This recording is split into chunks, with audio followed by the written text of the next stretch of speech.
Hello there guys, it's time for comments on comments. I'm ready. I've got my coffee, I've got some fries and some bread and butter so I can make some chip sandwiches. And the dog has got his favourite bone, so hopefully there's not going to be many distractions. Right, before I get into the comments, one of the things that I wanted to do is pop into my dashboard. There's going to be eating sounds. So if you don't like it, you might as well fuck off right now. Right, where is it? This bit here, recent subscribers. Right, look at this dude, Swift Knight 5051. Hello Swift Knight, welcome to the family. I want to show you this dude's channel because it's really impressive and he's only got about 250 subscribers and he deserves more. So it's going to take a little while to load because my internet is a bit slow. Let's make sure I'm connected to the correct internet. Yeah, I am. Right, I'm quite impressed with this, but it's got loads and loads of videos on various different games. So if these games, just have a quick look while we're in here, if these appeal to you, then go over, check him out, watch some of his videos, subscribe. He's on about 250. Yeah, he's on 250. So let's try and get him up to 1,000 because I reckon he's putting in quite a lot of effort. He uploads so much, it's unbelievable. So there you go, that's Swift Knight 5051. Hopefully, we can get him over 1,000 people, then he'll start making some money, which will be bloody awesome. Everybody should do this. Everyone should get on YouTube. I know I say it a lot, but you absolutely should do it. So, that's that dealt with. Get rid of that. And also, Jack Piercy, this guy, he's got 167 subscribers. He must be doing, oh, whoops, I didn't mean to do that. Never mind. Right, he must be doing something right, because he's only got like 2 videos. I always do this. I never normally tell you that I do it, but I normally, when I have new subscribers, I have a little quick look at who they are. So this dude, he's only got 3 videos on his channel. But it must be good. I haven't watched them, but for 168 people to say, yeah, I want to subscribe to this dude with his 3 videos on his channel, it must be all right. So, hello, Jack. Welcome to my world. And there's a few other people in here as well. I'm not going to go through all of them, but if you want to have a little nose at their channels, then do so. You can see their names. So anyway, most of the time it's people who've got no subscribers and they're just people that use YouTube to watch other people as opposed to people that use YouTube to promote their own stuff. Right, let's have a look at karma. See if it brings me some good karma. If this is anything related to gaming, fair enough. But if it's not, we'll move on. Oh, it's Skate 3 montage. This could be interesting. Right, let's have a look. Skate 3 was a bloody awesome game. But there's a new game coming out called Session. I think it's on Steam already. But Session's brilliant. Right, let's have a look at this montage. While I eat some fries. In a minute, I'll start talking about comments. I really want Session. I hope that Session comes out for the Xbox One very, very soon because it looks bloody amazing. Anyway, now I've had a bit of coffee, I've had some fries, I'm going to have a bite of a sandwich, then we'll get cracking on comments. Right. Let's get rid of that. See you later, Karma. You got 34 subscribers now, being as you put up a skateboarding video. And I like skateboarding. So that's that done. Now let's get over to comments. Oh yeah, before I go to comments, where is it? If I go to my, there it is, I think it's on my channel. I think I have to go to my channel to do this bit. Right, so I'll go to my channel. I want to show you a picture. Right, I've been doing some experiments with a green screen behind my steering wheel so that I can put my steering wheel into Forza. So it's my real steering wheel, which is the Ferrari 458 Spider one, in the Ferrari 458 with my hands, which was not going too bad. So I did a video, just kind of like a little bit of a test. My wife thought it was incredible, but it's not quite right yet. There's some reflections of the green screen onto the steering wheel, which makes the steering wheel a little bit see-through in places.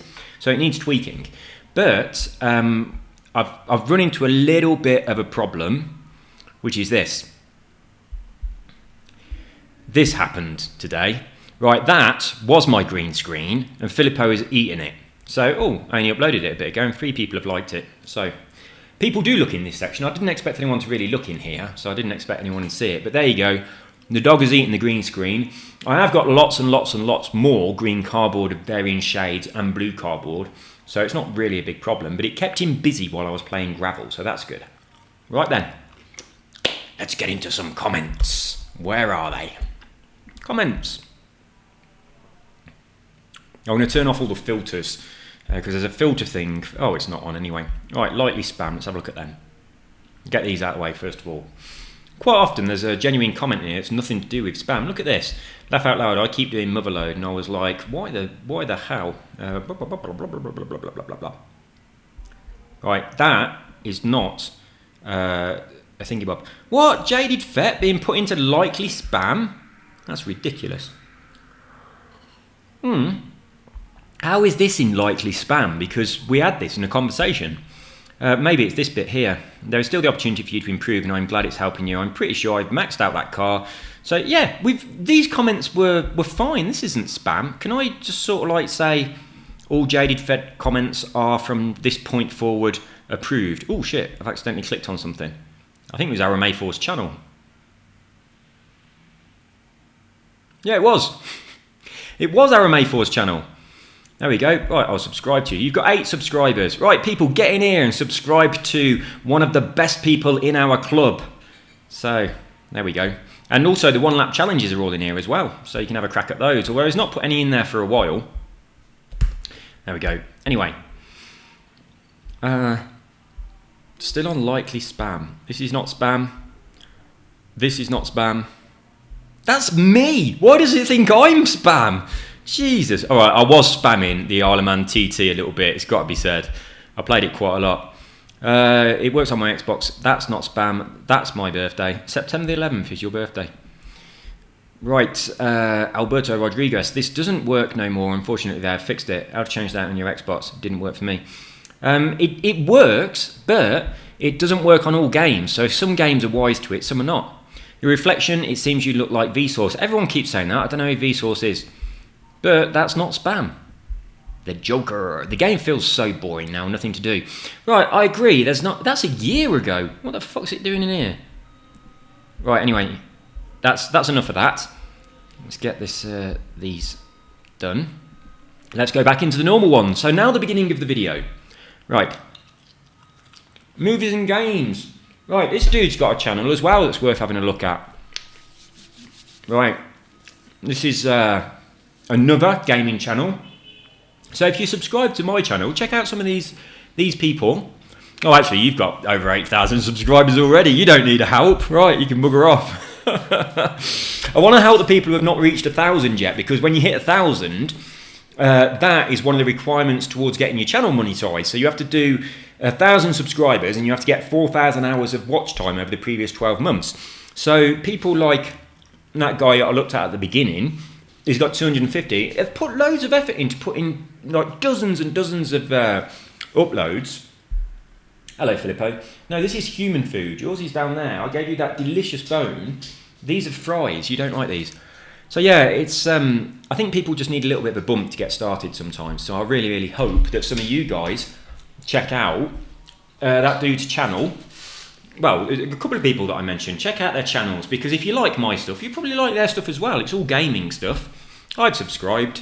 And even if you're not that interested, just clicking that subscribe thing really, really helps people out when they're struggling to get their channels up.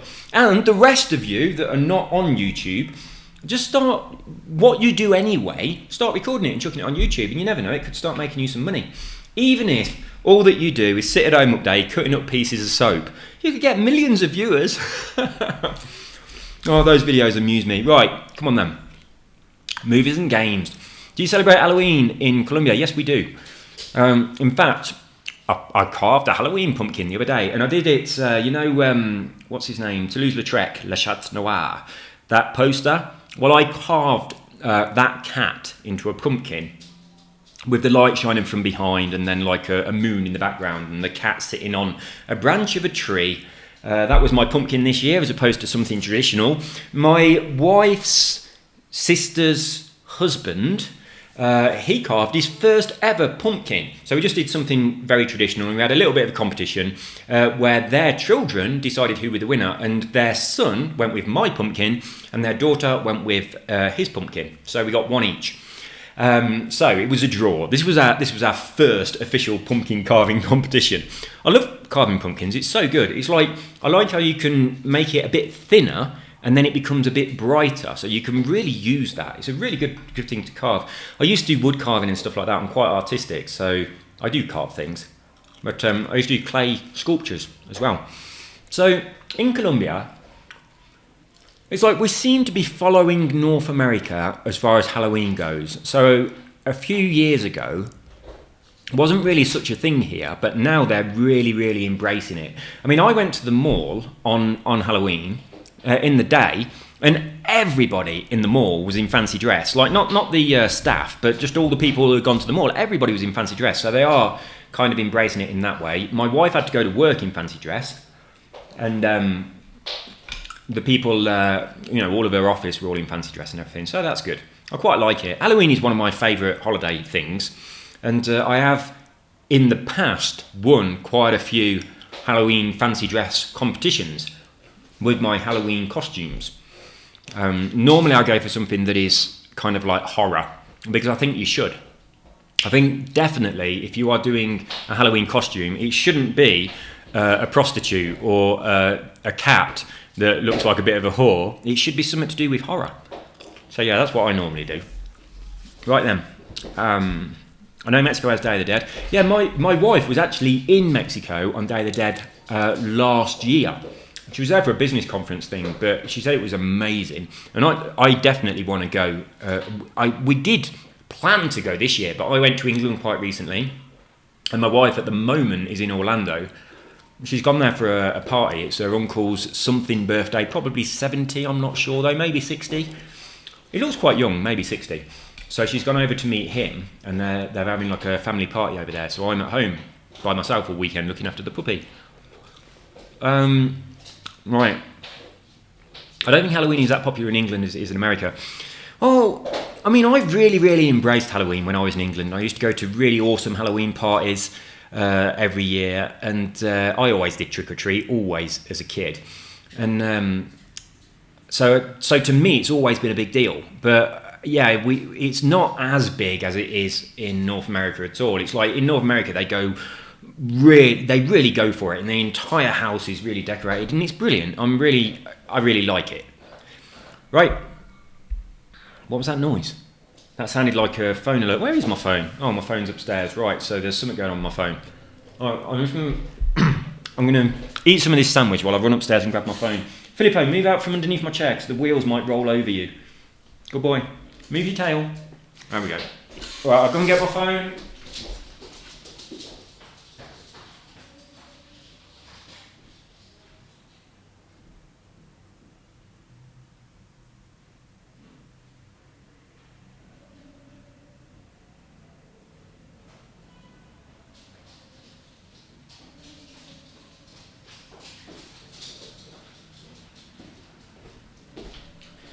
Right, it was, for some reason it was the cinema sending me a message saying I've got to buy a ticket for something with Sarah Connor. How strange. So is there a new Terminator thing? I don't know. Is that Sarah Connor? It is, isn't it? That's right. It's just a promotion bullshit thing. Right then, another one from Movies and Games. I can't stop laughing at the bot at the end. Right, the end of this video, after I'd finished the video, I got a message, and because I had to reset my Xbox, the message popped up where it normally doesn't. And it was just someone saying hi.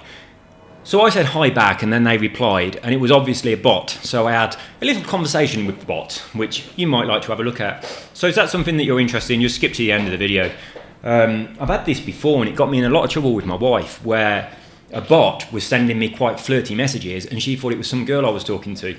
Anyway, I've told this story. It's on the end of that video. So if you're interested in what happened there, watch that. God, I'm out of breath. All I did is run upstairs, right? I haven't yet adjusted back to the altitude of Bogota. So whenever even if I just run up some stairs a little bit, it feels like I can't breathe. There's no oxygen, there really isn't. It's far too high. But, I mean, I've been here for 3 years, over 3 years, and I was here for a year and a half, maybe 2 years, without leaving the country at all. Up until a couple of weeks ago. So I thought, I'm going to be adjusted now, everything will be fine. I go to England for 2 weeks, I come back here and I can't breathe. So I've got to readjust myself. My lungs need to get used to this altitude. Right, I've got to eat, otherwise it's going to go cold. Right. I'll thumbs these up as I go through them. Oh yeah. Hang on a minute. I read that one out and then went back to that one. Am I doing them in some weird order? Right, Magic Mushroom. Ooh, let's have a look at your channel. You have an interesting name. Mushroom. Alright. Right. This is an old video. That was before we could do our own blueprints. And what you're basically saying here is you could do this, which is what we now do. And I've uploaded quite a few blueprints that give you that option. If you are the sort of person that wants to get some credits and you don't know how, then there are so many races that you can do that go up and down the motorway, and they kind of sabotage the driver's route a little bit, so you're guaranteed to win. So if you're not familiar with those, none of mine start from this place, but this is where you'll find a load of them. Bottom of the motorway, there's a roundabout. Just south of the roundabout, there's a point there, and almost every race that starts from there is going to be one that gets you credit and influence. So just get in a fast car, preferably one with bonuses. Make sure you unlock all the perks, because that's going to give you extra. Go down there and just race up and down the motorway, and you will have loads of credits and loads of skill points nice and quickly. Right, Simon, I want to recount. Right, this was so annoying, I couldn't believe it.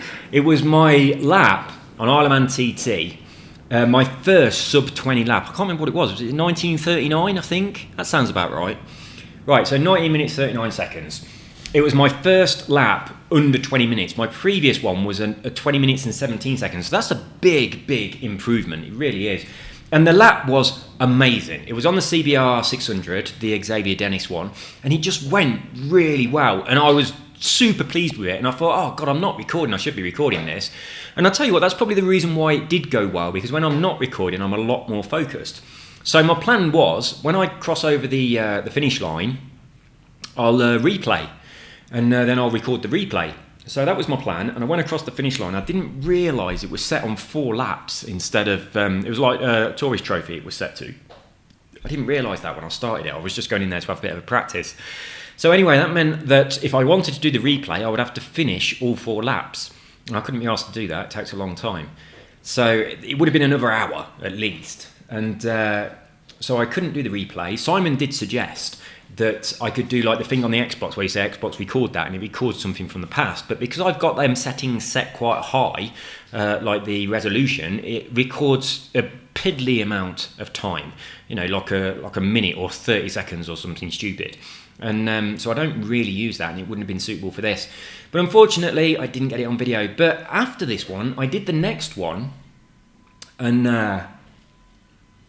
right, just a sec. I did the next one. It was going really well, but when I got right near the end, I got around that tiny hairpin around the mini roundabout. And then I hit the wall, and then I messed it up, and then my bike was pointing the wrong way, and I didn't know how to reset my bike, and that made me over 20 minutes. I probably would have been over 20 minutes anyway, but that was in Daniel Hegarty's CBR 600, so slightly different bike, and I reckon the Xavier Dennis one is a little bit better. But there we go. I was really hoping that I could unlock Joey Dunlop, but you can't. It's like when there is an expansion thing called King of the Mountain or something, I think, something like that, which I thought would unlock Joey Dunlop and his bike, which I was very excited about, but it didn't do that. It just unlocks like a tribute livery for a bike you've already got, which was really frustrating. So I was kind of looking forward to getting him, and he's not available. So I didn't buy it out of protest. I mean, I should have bought it. It was only about £2, and the bike does look beautiful. But I was also thinking, I mean, it's a CBR 1000 as opposed to a 600, and I don't really ride those bikes, so that makes it a bit more difficult. But my friend used to have one. The CBR 1000 RR is a Fireblade, and my mate Owen used to have a Fireblade. And before that, he had a Hornet, which I preferred. His Hornet was so nice. What I might do, I had a little go on the thousands. Sorry about this eating. And I thought they were all right. When I did a video where I was just sort of showing the rest of the game that's not that one track. So I had a little bit of a bash on the thousands in there. I think I was on Michael Rutter's BMW or something. And it weren't bad at all. So what I might do, it's John McGuinness's bike, but you just get a different livery for it. So I might get it. I might get the Jerry Dunlop one, and then see what lap time I can post with that. But because I've been doing the 600s for quite a long time, and I know all of my, I know my braking points when I've got the driver line on, but I've tried it without the driver line on, and obviously I don't know my braking points at all unless the track's turning red. So I need to learn that because I want to turn the driver line off because it's very ugly. Anyway, let's thumbs up these comments. I'm not going to thumbs up my own. That seems a little bit dodgy. Right, Dog CN, LCD Dog. I've just been trying to beat your time on Rivals. I had a quick bash on there on the Auto Union 1939. I was recording a video, but Filippo demanded attention, so I had to sack it off. But what I've done, I couldn't beat you. I was getting quite close. You're 0.2 something ahead of me. But I've now put my car into manual with clutch because that Auto Union takes a really long time to change gear. So I've changed over to manual with clutch. I think Aaron Mayfor suggested that. So yeah, it's working, so thank you very much. And I'm getting used to it and I'm starting to get closer to you. But I'm going to have another crack on that later when the dog is more relaxed. I'll probably record it and share it with you guys. And hopefully I can manage to beat you again, and then it'll be your turn. I haven't gone back into the Mercedes yet, but I'll have a crack at that as well. I'm quite pleased that those rival events are still there, because I was enjoying them, but I wasn't able to get onto Forza for a long time. I was installing it, and then it was saying it wasn't installed. I had to delete it and install it again. I had to reset my console a couple of times, and then when it finally installed, I clicked on the button, it says you're not online, and I was, and other games were working, so I've been having a huge amount of trouble with Forza. But fortunately today it has been working for the first time. So it's saying well done for my first sub 20. So I'm going to do another one. I'm going to jump back on with Xavier Dennis again rather than the Hegatron. And I'm going to really, really push it. And I want to get about a 1935 or 1930, something like that. But yeah, it's starting to feel really nice. And I'm also starting to learn the track. And especially around Glen Helen. That is my problem spot. But I'm starting to get the hang of that a little bit now, so I can do that area a lot quicker. And that's quite a long bit of the track, where if you don't know it, you've got to go really bloody slow because it's very, very windy. So I think learning that is quite important to improving your time. I mean, other areas of the track, if you don't know it, you can still go full speed anyway because it's quite a wide road. It's a nice long straight, and then when you get to a bend, it's quite subtle. So those areas, you're never going to improve your time in that area as much. But if you learn the areas of the track where it's quite windy, that's going to shave a lot of time off. So I should be focusing on that and just doing that section, but I'm not. I'm just doing full laps. But I'm definitely getting the hang of the Glen Helen area. Right. Oh, this was me being a complete idiot. I was looking for my times on the Tourist Trophy and I've never even done it. So I think I might do it though. If you want to read that, feel free. I've read it. I read it when I wrote it. Right, let's see what Aaron Mayfor's got to say. The Tourist Trophy is okay, but 4 laps is a long time, so I usually stick with the 1. But I'm trying not to crash on 1 lap. It may take an hour because it keeps restarting. I only restart if I crash before Union Mills. And sometimes I still don't restart. Sometimes I use my crash before Union Mills as inspiration to push it even harder. So yeah, that's kind of like my little rule to myself. But if I get to my new checkpoint, is just after Sulby Straight, Sulby Bridge. If I get there and I'm above 10 minutes and 15 odd seconds, then I know I'm not going to get a sub 20. So if I'm at 10 minutes 20 by that point or something like that, then there's no point in continuing. So yeah, I really try and get a sub 10:10 at that point in the track. So that's my first checkpoint now. I've kind of updated it. Right. Formula 1 2018, it's been okay so far. I used to play them religiously, but skip a year. Yeah, you might as well skip a year. They don't really change that much. So I'll agree with you. I love Monaco, but it is fucking hard. I never have my tyre management thing turned on. I have it on the settings where you don't have to worry about your tyres. But with Monaco, It's a hard track, it's a slow track, but it looks good. I really, really like Prague because it looks good, but it's not a real track, that's a big downside for it. But it's similar to Monaco. You're in a town, there's buildings and things and beautiful old architecture, and it looks really nice. This is one of the reasons I really like Monaco. And it's a nice drive as well. I mean, there's a couple of really horrible corners, but it is a nice drive. And this is one of the reasons why I really like the Isle of Man TT. It's a real track. It's got beautiful scenery and it looks really, really nice. So yeah, I do very much like the tracks that are not just a race track in the middle of a field, in the middle of nowhere, like Silverstone, for instance, or pretty much every other track on Formula One apart from Monaco. So it is a difference. As far as Formula One goes, I was talking about Formula One 2019 because this weekend it's kind of like free to play. And I mean, I played 2017. I almost completed the career mode on there, but not quite because 2018 come out and that distracted me. But on 2017, the sound was amazing. Like the bass sound when you went over the curbs just sounded really fucking good.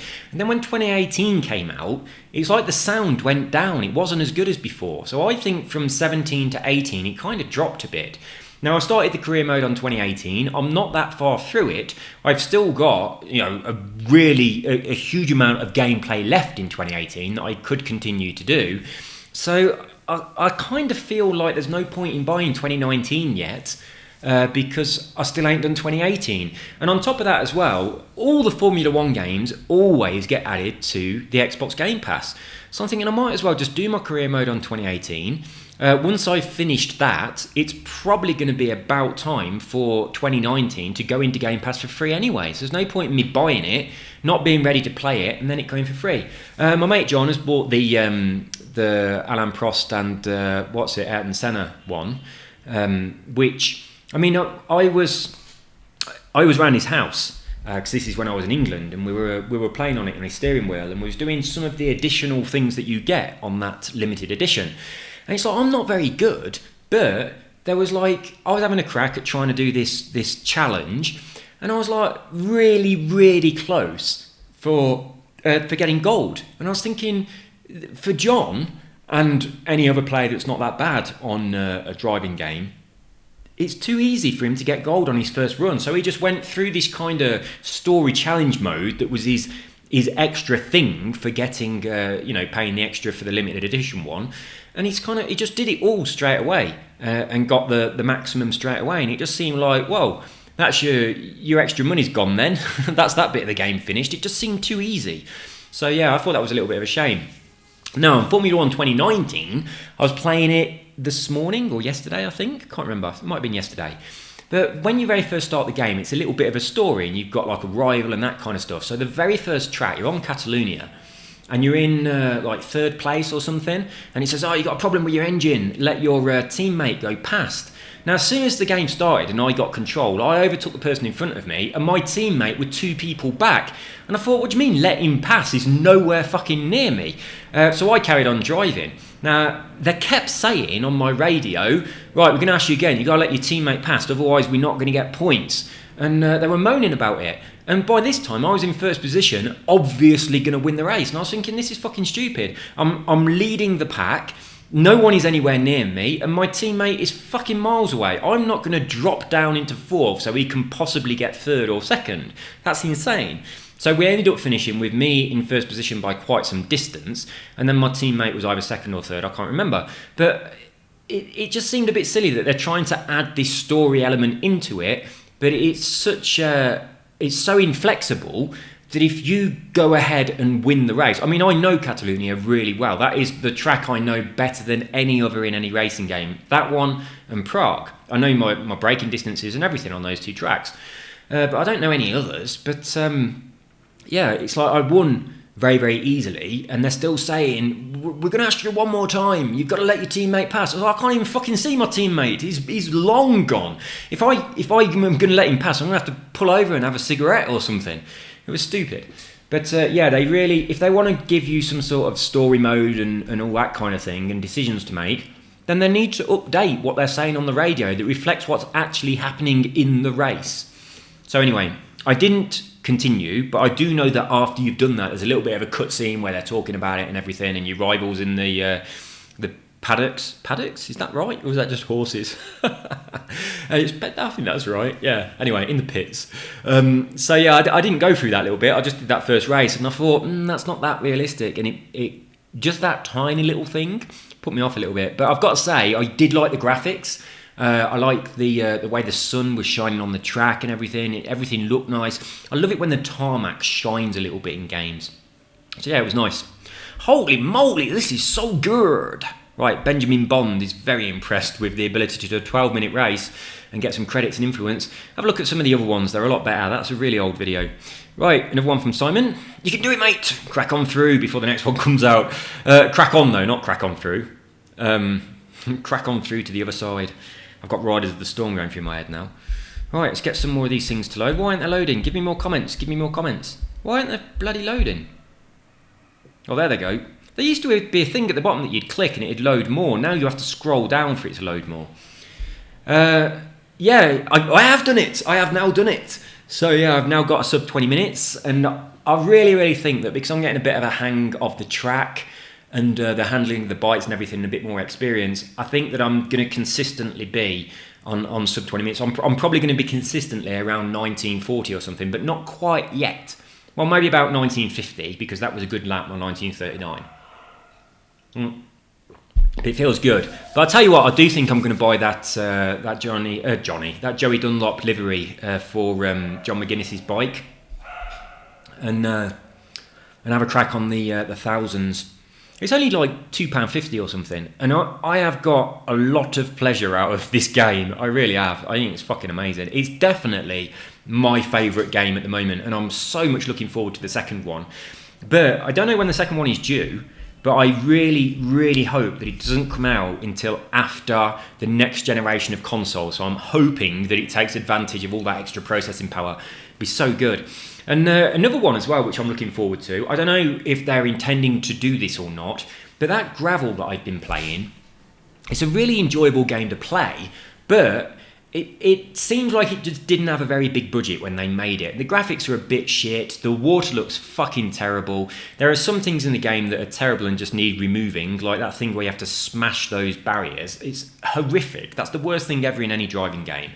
But I think if they listened, if they listened to the players a bit, and then they made another one, but they put a bit more money into it, and they got someone who knows how to do water, because the water on that game is absolutely shit. Whether it's a waterfall, it's raining, you're driving through some water, a puddle, the sea, or anything like that, whatever camera mode you're in, the water always looks absolutely shit. So they need to get someone on the team that can do water, and that game could be good. Now, I did say this when I was playing it earlier on today, on the video that's probably just finished uploading now. Oh, it's my other computer, it's not on this one.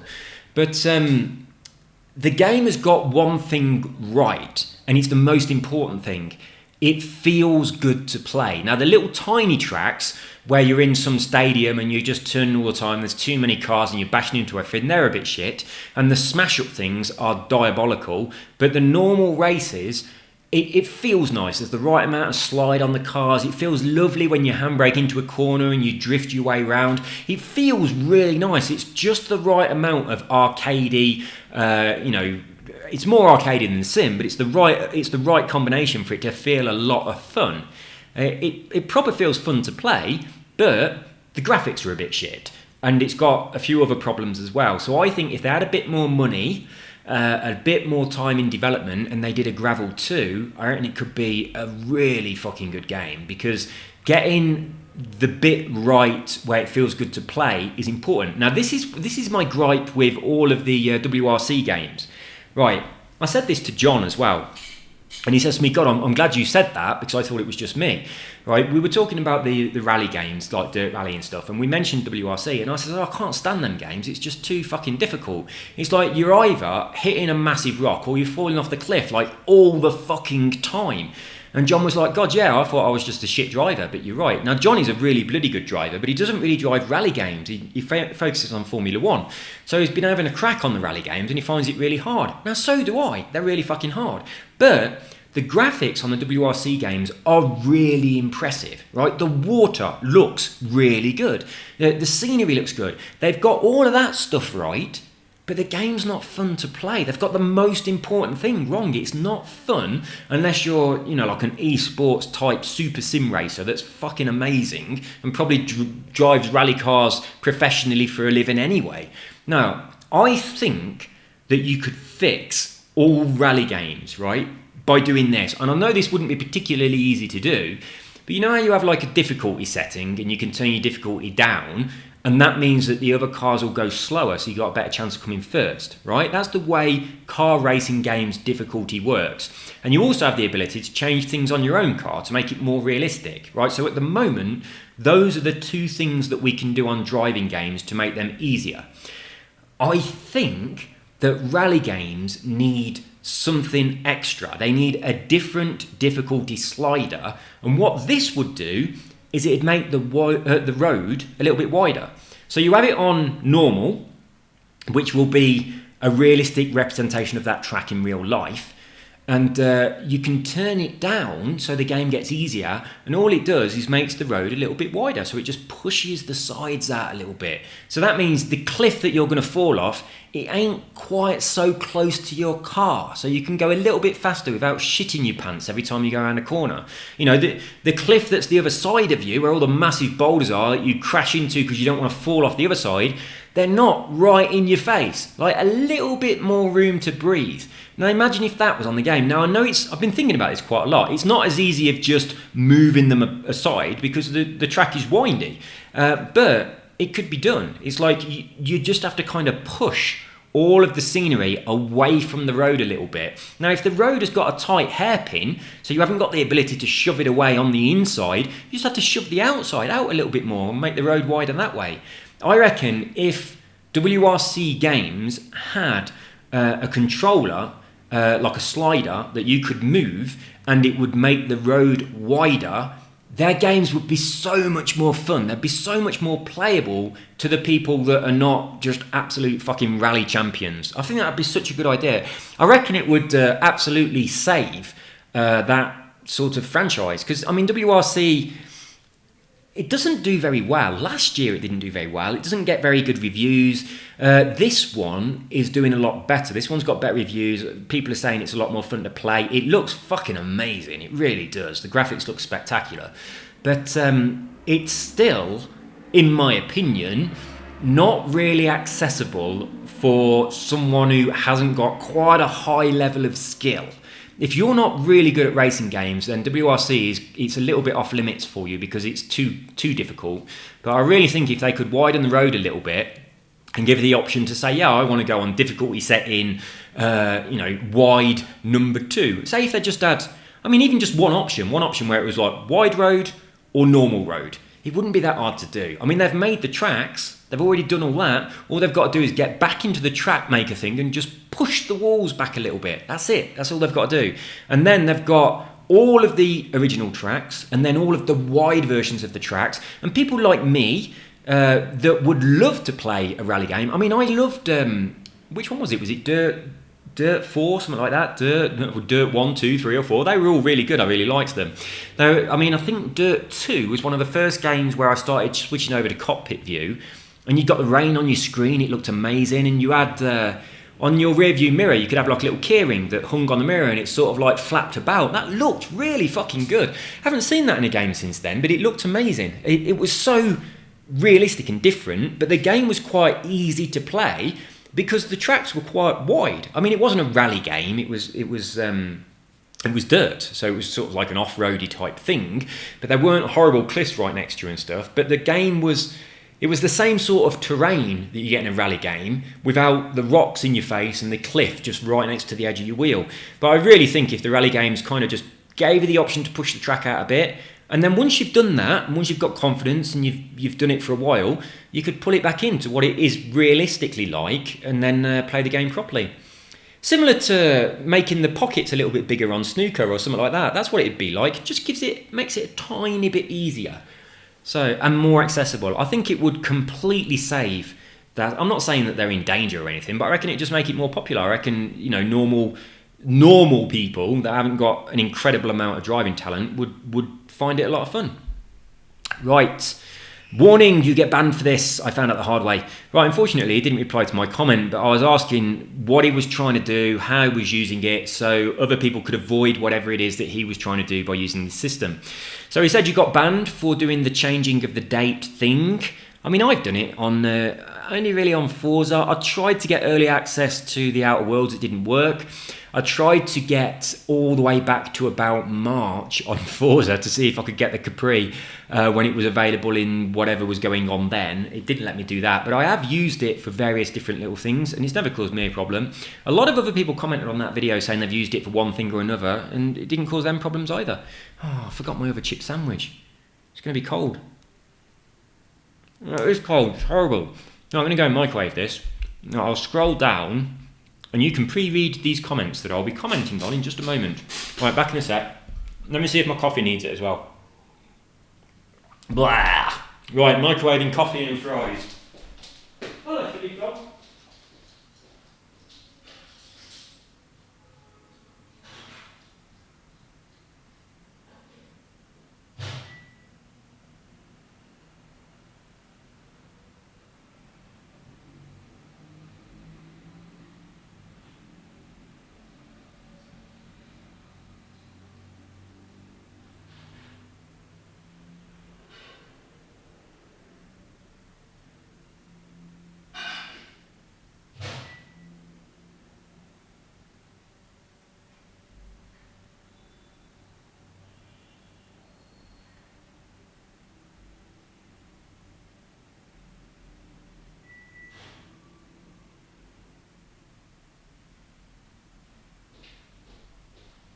Sorry, that's sort of longer than expected.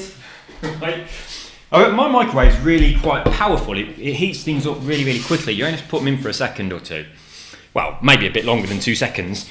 But it didn't do fucking anything. Exactly the same as when I put it in, then I noticed it was on defrost. So I've defrosted my cold coffee and my already cooked chip butty, but then I warmed them up afterwards. Right then, Dog CN, what you got to say?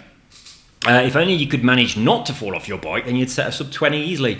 Yeah, you're right, I would, but it is fucking impossible to get around that track without falling off. I've been so close. I think the furthest I've got before I fell off was the gooseneck. So I got all the way to the gooseneck, then I fell off. Now, normally, I don't fall off after the gooseneck, but by that point, I'm thinking I'm home and dry now. I very rarely fall off after that point. So that could have been a clean lap. But on that, my time was not good on that lap at all, and it's because I'd gone quite far without falling off, and you become very aware of that, and you're thinking to yourself, oh, I'm going to get a clean lap, and you start being a little bit cautious, so you stop pushing it.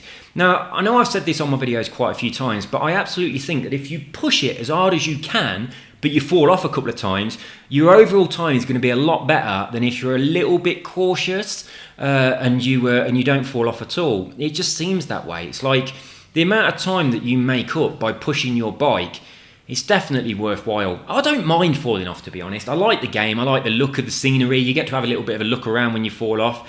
If you, excuse me, if you fall off at very high speed, the colours go a bit funny. And it looks good. It does look good. Right, I said tomorrow, 100% I can smell it. I was right. I did get a sub 20 the next day. So that was 3 days ago. My sub 20 was 2 days ago. So I was right. I did it. And he says, sure, it's not Filippo you can smell. Right.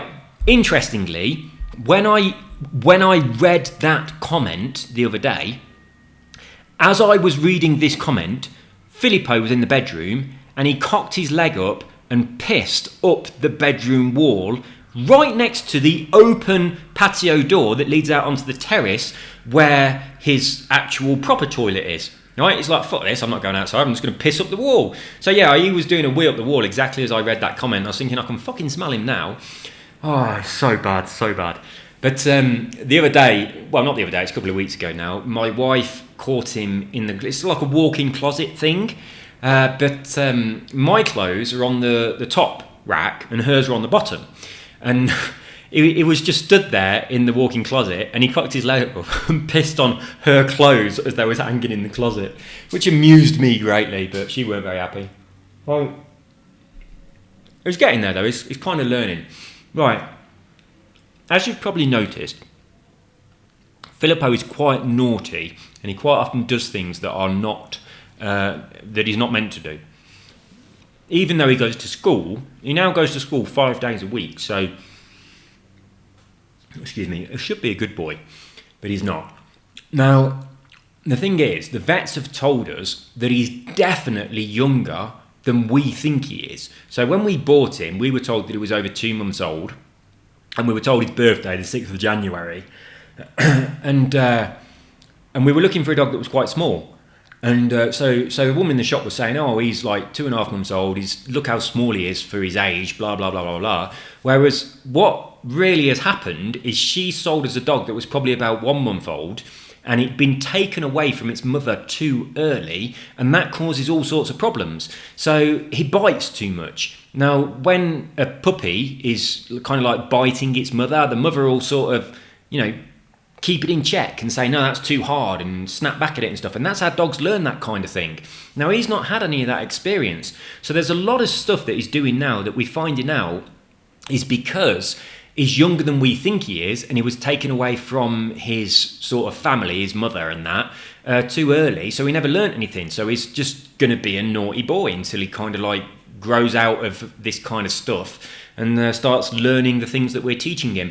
I do spend a huge amount of time trying to train him to do something. It's so ridiculous. I stand there out on the terrace, and there's this thing that I've made that I want him to use as his toilet.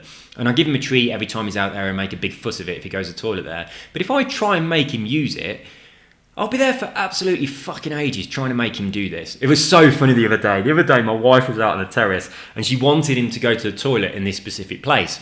So she walked up to it and she kind of lifted her leg up a little bit and made a piss noise as if to show him what to do.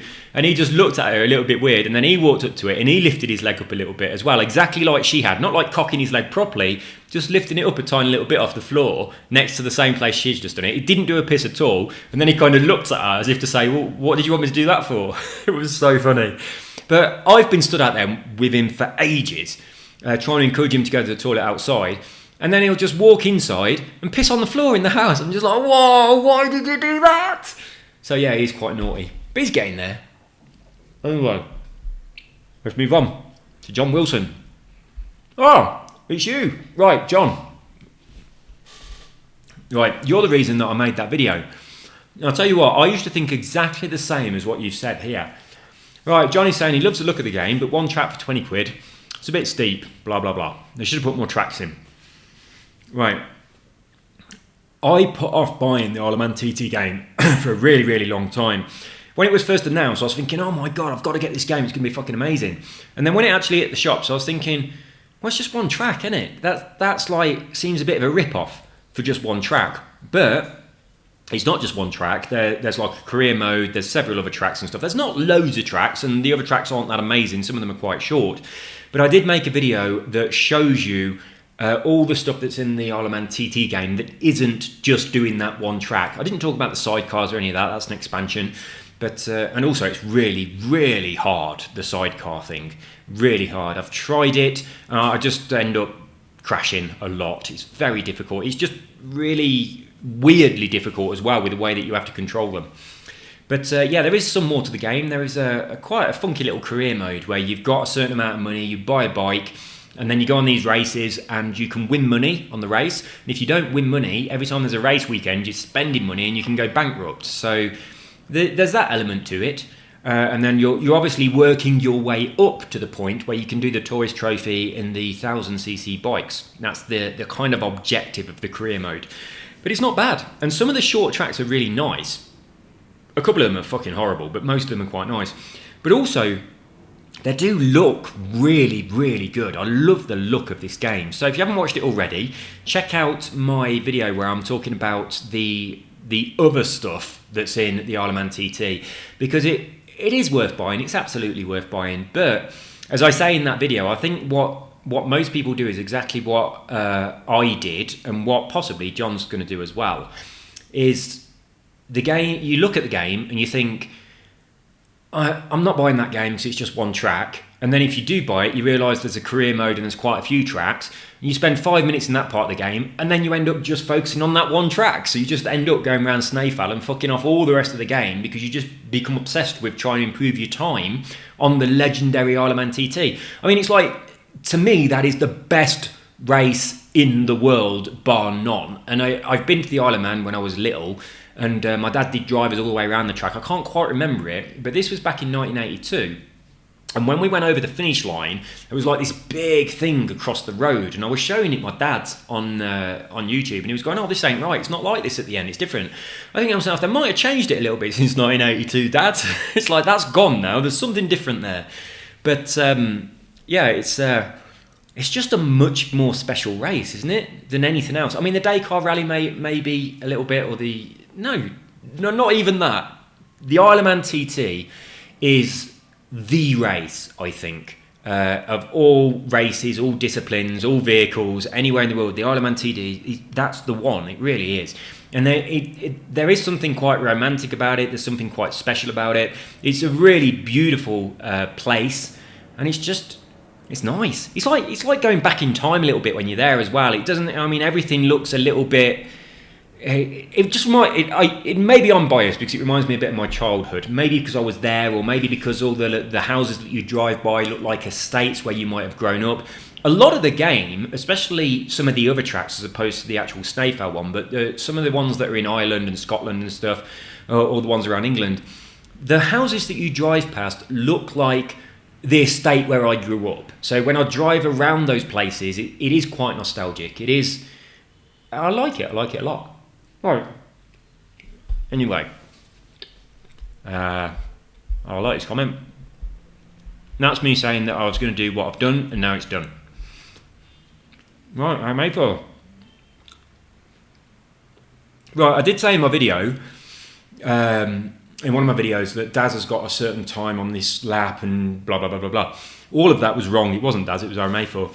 I sometimes get you two mixed up because you're the best drivers in the club. So it's kind of, you merge together as being the best drivers.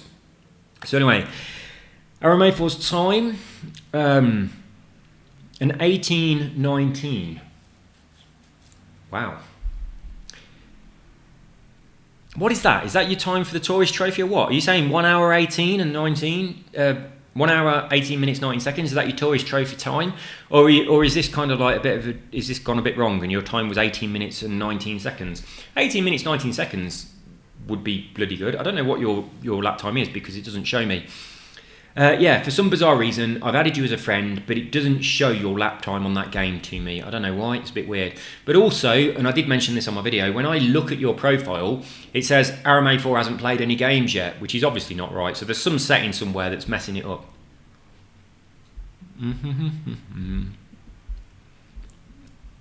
This thing here I'm talking about, that's actually in reply to something he said on a different comment. It's not related to this. But it says he uses chase view because the helmet cam view makes him feel a bit sick.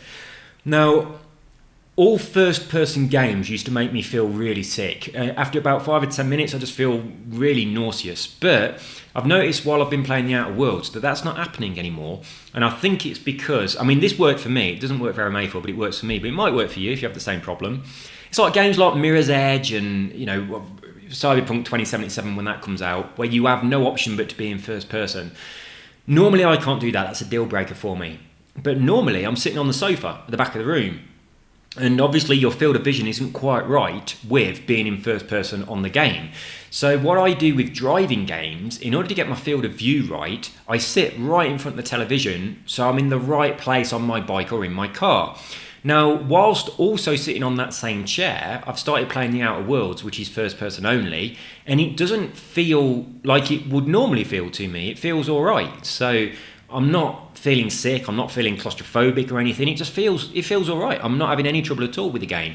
So I think that sitting very close to the television has solved whatever my specific problem was with first person.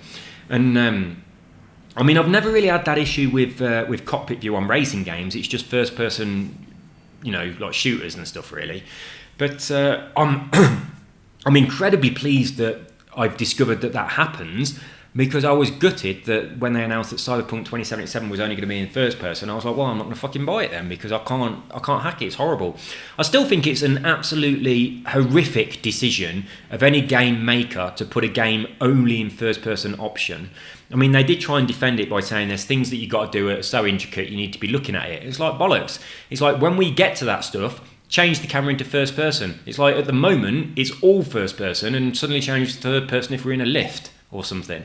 There's a lot of time in that game where you're just walking around a city, out in the street. All of that could be third person, and then they're opening their game up to people that just cannot play first person games, so it makes them feel sick. I'm really, really hoping that that game doesn't affect me the way games have in the past, and I'm hoping that my experience with The Outer Worlds translates onto other games just because I'm close to TV. I've not tested that yet. Or it could just be that The Outer Worlds has got the camera movement better on first person than some other games have. I think quite often it's almost like a little bit fisheye on the camera, and it might be that causes me to feel a bit sick. But yeah, it's absolutely ridiculous when they create a game and then force you to play in one view. Obviously, the developers can't imagine what it might be like to be a person that can't play in that view. They like first person, so it's kind of like, fuck everybody else that doesn't. It really annoys me. Right. My Xbox is connected to my monitor. No, it's really fucking annoying, isn't it? Right, downside. Oh, it's because of an eye disorder. So, that's probably the situation then. So, it is annoying as hell when you can't play in that mode and they want you to. Right, a cheat on The Sims. I was wondering if you'll be able to... Well, actually, a video about The Sims, a comment about Need for Speed Heat. I am going to get Need for Speed Heat, not straight away, because I'm playing other stuff at the moment, but this person is asking if I'm going to look for cheats in it. I was wondering if you'll be finding hints for Need for Speed Heat or play it. So yeah, I am. Every game that I play, I look for cheats, hints, secrets, anything like that. I always do it. On the What's It game, The Outer Worlds, I've been looking for a few things in there, and I tried naming my character Alex Hawthorne to see whether that would have an effect or not. I don't know whether I recorded it. Might have done, I'm not sure.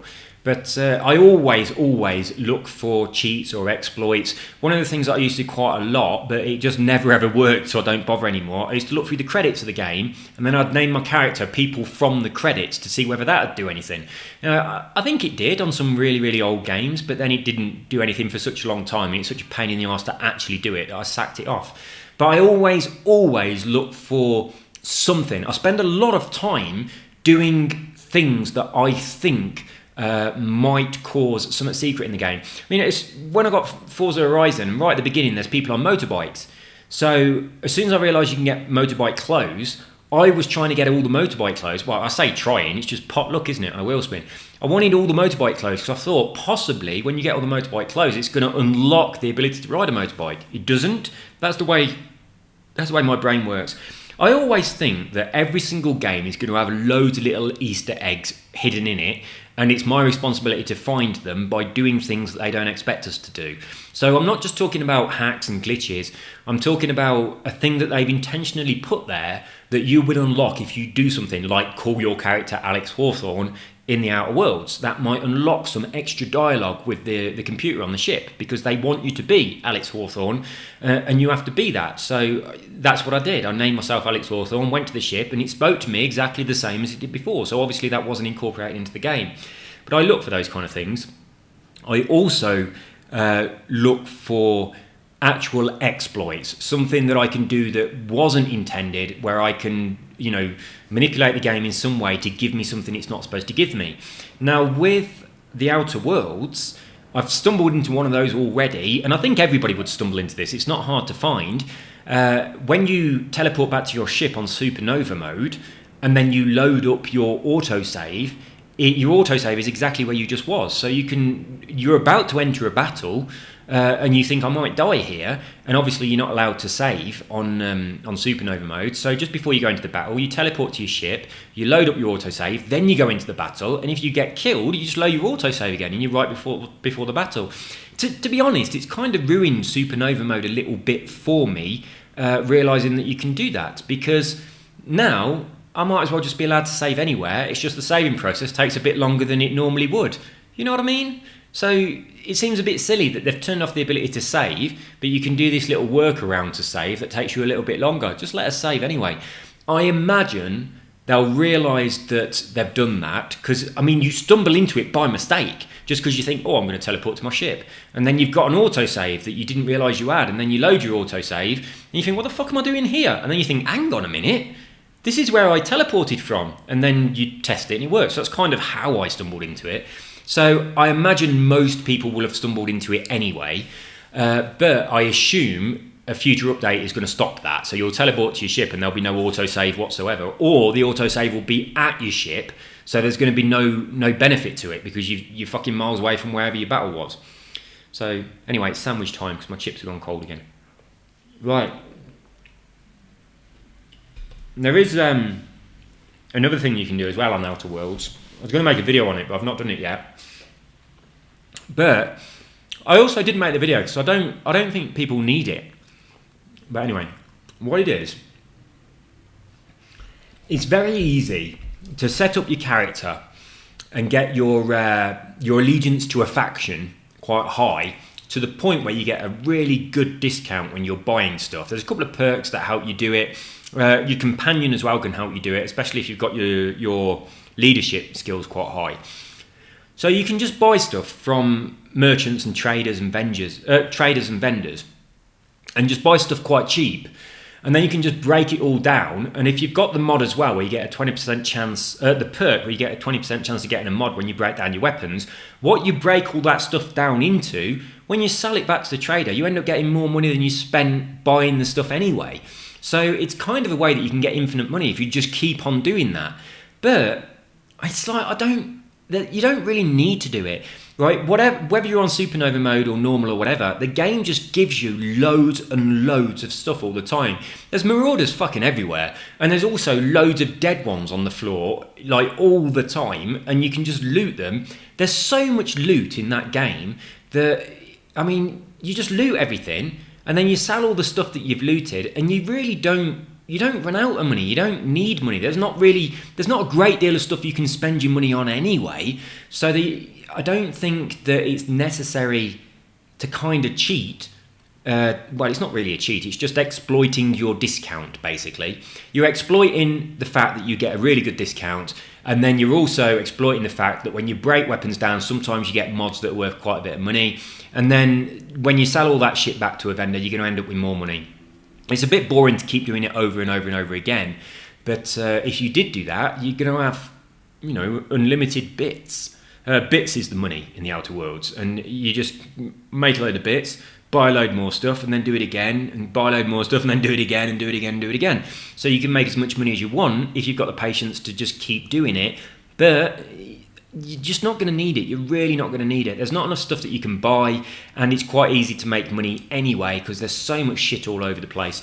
So for those reasons, I didn't bother making the video, but I might do. I might make it. I'll see. Or I'll just tell people about it. I think I did. I think on the video where I was showing the way that you unlock dumb dialogue options. Now this is good. I liked this. I was setting up a character, and I thought the reason I started setting up a new character is because I wanted to do a playthrough showing people the story. But it's like I'm really shit at first-person shooters, so a lot of my playthrough involves me getting killed by something that's quite weak simply because I'm not very good at aiming. So I thought, this isn't going to be very good for people to watch, so I'm going to start my playthrough again. I'm going to do it on story mode, like the most basic, simplest mode, so I don't waste most of my playthrough being killed, because that's going to be boring for people to watch. So I started it again, put it in story mode, and I was putting my stats on, and I was putting them all on full to see what it'd give me, and then I was taking them off to put the next one on full, and I was trying to decide which were the right perks. But as I was taking them off, I was just thumping the button, and it actually took one, it went down lower than you start with. So I was like, whoa, you can go into minus figures. And when you go to minus, it actually gives you a point back. So you can turn some of your stats down, some of your skills, and then use those additional points to put other ones up if that's a skill that you really don't think you're going to need. Now, one of them, your intelligence, if you turn that down to -1, essentially that's what it is, you get below average intelligence, and that unlocks extra dialogue options. That's what I was making the video on. Now, when I realised this, I then started doing a playthrough and just choosing the dumb dialogue options. Now, at the moment, it doesn't seem to have made much difference. It's like I've seen the dialogue several times at the beginning of the game by trying different playing modes. I'm testing out the different levels, how it affects if you do this or if you do that, and I'm sort of getting a feel for it at the beginning before I decide what, exactly how I want to play it, whether I want to be good, whether I want to be bad, whether I want to be stupid, intelligent, lie all the time, persuade people, or whatever. So I'm sort of like testing the waters a bit with several different playthroughs on different skill levels. So I've seen the various conversations that you have near the beginning of the game a lot of times now whilst I haven't been recording, and the dumb question options don't really seem to be changing anything too much. So I don't know whether it's going to have more of an impact later on in the game. I was kind of hoping that by unlocking those dumb dialogue options, you might be able to lead your character towards an alternative ending that you wouldn't normally otherwise get to see. So I did mention in my video, but no one replied to it. I mentioned that what I might do is a playthrough where I always go for the dumb option just to see where that goes, where it takes us. But I don't know whether I want to or not, to be honest, because that's not the way I would react in real life. I would say other options, and I kind of want, when you play a game, you kind of want to play it the way you might make the decisions, and then, you know what I mean? It's a moral thing, isn't it? But it was interesting that they've put those dumb options in there. It's quite funny. Some of them are really quite amusing, so it's quite nice that you can do that. But it seems that the only way that you can access them is when you're creating your character at the beginning by turning your intelligence down. If you don't do that and you start the game, there's no dumb option available for you. And I don't think there's any way to reduce your intelligence once you're actually in the game. I don't know, there might be. I haven't seen one yet.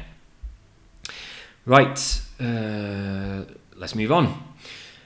I was wondering if... we've done this. Well, probably will, but I'm probably not going to buy it straight away. Right, this was my video about Supernova mode, where you can do the teleporting thing.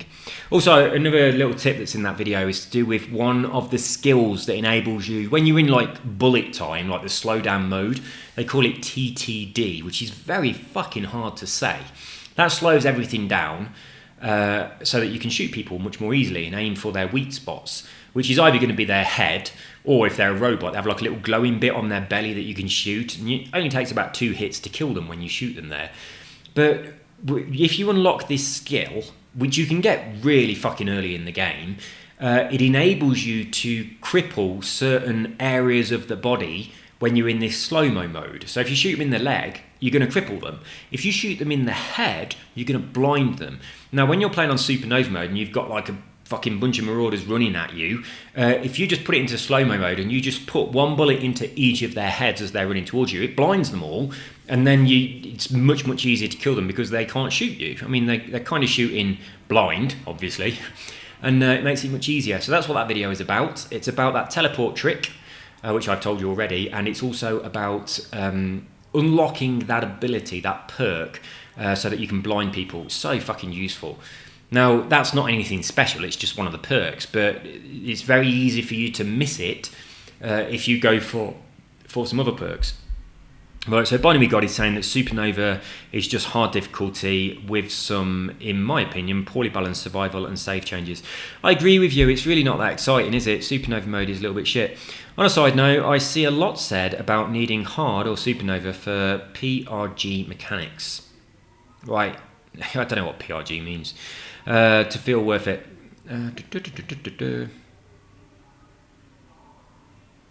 Anyway, there you go. You can read the rest of that if you like. But I agree, this Supernova mode just don't seem that good. Survival mode in Fallout seems to be done better than Supernova mode in the Outer Worlds. Now, a lot of people are comparing the Outer Worlds with Fallout. Understandably, they're very, very similar, and also it's coming from people that developed the earlier Fallouts. But it's like, I think if you compared it to Fallout 76, it pisses all over it. It's fucking miles better. But so far from my experience, I think Fallout 4 is better than the Outer Worlds, but I'm not very far in, and that's probably going to change because from what I gather, people seem to think that it's fucking amazing. So I'm sure that as I progress through it, it's going to get better and better and better. Right, can you try to find some XP glitches or duplication glitches? This is for the, obviously for the Outer Worlds. I've been looking at stuff that's just like random, like on Fallout, you can do the duplication glitch by the way that you're dropping stuff and all that kind of thing. I've been looking for those kind of things when you're breaking down things on your workbenches and all that kind of stuff. At the moment, nothing I've tried has worked, but believe me, I've tried a fucking lot of things. Nothing has worked so far, but what you can do is that thing where you buy and sell stuff, which gives you pretty much unlimited money. So there's that. And also, I suppose that does give you XP as well. I mean, you do get XP when you're doing things in the game. So it's going to help you out a little bit there, but not too much. But yeah, I am trying to do those things. But at the moment, I haven't really found much. But for the last few days, the Outer Worlds didn't work. This was the second game that I reinstalled. So I got the Isle of Man TT, I know you said Audi again. I got the Isle of Man TT game working first, so I was just focusing on playing that. But nothing else would install. And then when it installed, it said, you need to install this game. And I was thinking, well, I just fucking have. So yeah, I had a lot of problems. But the Outer Worlds then was the next one to go in. And even though I'd put my list the way I wanted it, I wished it allowed you to move stuff up and down the list, as opposed to saying install now on every game that you want in reverse order, so that the last one you say install now ends up at the top. That's so fucking annoying to do when you've got 40 games you want to install. You should be able to just select one and move it up or down. But anyway, that's what I did. I put my installation queue in the order I wanted it. So Forza Horizon was right at the top. And then it started installing Forza Horizon, then it says installation stopped and just goes on to the next one. So I go out, I come back, have a look at what's installed, hoping that a lot of stuff is. And what had he installed? Some snooker game that I really actually quite like. I play the snooker game when I want to relax. It's very relaxing. I love the sound of the balls. But yeah, it installed that, but it fucked off all the games that I wanted it to install, the ones that I put on YouTube, and it'd just been skipping a load of them, and I had to start them all again. So I've been having a lot of trouble with that. I really have. Right, pick up the stuff and drop it again. It goes into one stack. Yes, you are. Excuse me. You are completely right. This video is quite old. I remade the video several times with updates, and that is included in the updates. Right, Forza Horizon 4 to get the Bugatti Divo. So I noticed that is now the car that's available in autumn. When I popped into the Rivals Try and Be LCD Dog CN or LCD Dog, depending on whether you're in here or on Xbox, I was trying to beat your time, and I noticed when I went in that it has switched over to autumn, and the Bugatti Divo is the car that's on offer at the moment. So Jack got it early by changing dates. Right, it also works on Dragon Age Inquisition. What do you use it for on that? So I've played Dragon Age Inquisition. I didn't play it much though. I've really enjoyed the first Dragon Age. Can't remember what it's called. Is it Dragon Age Origins or something? I really liked that game a lot. If you play that game, the witch, what's her name, begins with M. When you've got her in your party, there's a thing that you can do that turns her into a bunch of bats. And those bats fly around a damn sight fucking faster than she walks. So if you turn into the bats and then fly everywhere as that, and the party follows you, it's like you're sprinting everywhere. It's fucking awesome. So that's the way I played that game all the time. I was just always her. Morgana or something, the name was something like that. And flying around in her bat mode. I think there were bats. I can't quite remember. But yeah, I really enjoyed that game. It was good. And then when the next one came out, I tried to get into it, but I just couldn't. I couldn't get into it at all. It's so weird when that happens. You play the first one or something, and every morning you wake up wanting to get back on, and you want to know what's going to happen with the storylines. I mean, on the first Dragon Age, it was one of maybe not the first, but one of the early games to introduce the idea of your characters getting into proper relationships with each other. So, I mean, I think what most players did is you want to get your relationship to the point where you're getting off with each member of your team at different stages. So it's a bit of a challenge to do that.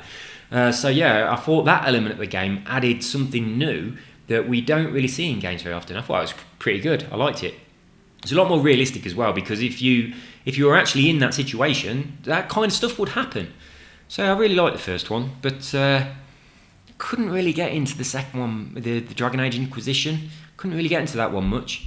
Same with Mass Effect. Mass Effect 1 and 2, I absolutely loved them. And I thought the story was good, the way the character was set, everything was good. It was just really well done. I've tried and tried and tried to get into Mass Effect 3. I've played the beginning of it so many fucking times. And then after I've been playing it for about 20 hours or something, I just think, I can't be arsed with this anymore. And then, like a few months later, I'll go back to the beginning again. And also Mass Effect Andromeda. Same thing with that. I've just played the very start of it dozens of times and I just can't get into it. So RMA4 on the career mode, it's on TTIOTM. I don't get what that is, unless you're saying Isle of Man. It's horrendous. Oh, so the tourist trophy mode, but the TT mode is really good. I don't understand. I'm a bit confused. I can't play properly. Oh, this is what we was talking about earlier. Right, so RMA4 is using manual gears, and I want to try manual gears. It's also saying that his checkpoint at the bungalow is 1540 to 16 minutes. On that lap that didn't record, I was below 16 minutes at the bungalow, and I wasn't far off 1540, and I was going to say on my replay to RMA4, check out my time at the bungalow, but then it didn't fucking work, did it? So, yeah, I'm really going to have to start pushing it a lot more on that game, because that lap felt fucking amazing. It really did. It was so good. So RMA4 is saying that we lose 10 seconds for every crash. Now, when I read this, what I thought you were saying is it takes 10 seconds for you to reset back onto your bike. But I've been watching it. Now, sometimes you fall off and you're almost back on your bike within like a second. Now, obviously, you've gone down to 0 and you've got to speed up again, so we've got to take that into account. Whereas other times you fall off your bike and it takes quite a bit of time off you. So I think it sort of changes depending on, how you crash. I mean, I've been up in the mountains and I've accidentally just flew off the side of the track and it's been bang straight back on my bike like a second later. Whereas I've lost control, skidded all over the road, hit a wall, ended up in a tree, and it seems to take fucking ages to get back on my bike. So I don't know, it doesn't seem to be that consistent with how much time it takes off you. But I'm going to keep pushing it. I've had my sub 20, I'm quite happy with that. I'm going to continue. I give the dog the airbrush. Shh, don't tell my wife that I actually do that. She doesn't need to know. Right, so LCD dog. Haven't run this in ages. Sadly, it hasn't got wheel support. Oh no, why the fuck don't they give wheel support? Like, we know it's not a car, and we know steering wheels are meant for cars, but trying to get a motorbike to gently lean round a corner with a tiny thumbstick is not easy. A wheel just turned a little bit, it'd be lovely. I wish they did wheel support on this. Now, I was thinking that Hyperkin S wheel, which is the one that's got the accelerometer and everything in it that's just come out, I would really very much like to know if that works. So let's find out. Let's do a little search, shall we? Does the Hyperkin S wheel work on Isle of Man TT? Does. Right, made a bit of a mess of writing that. Come on, do search for what I want properly.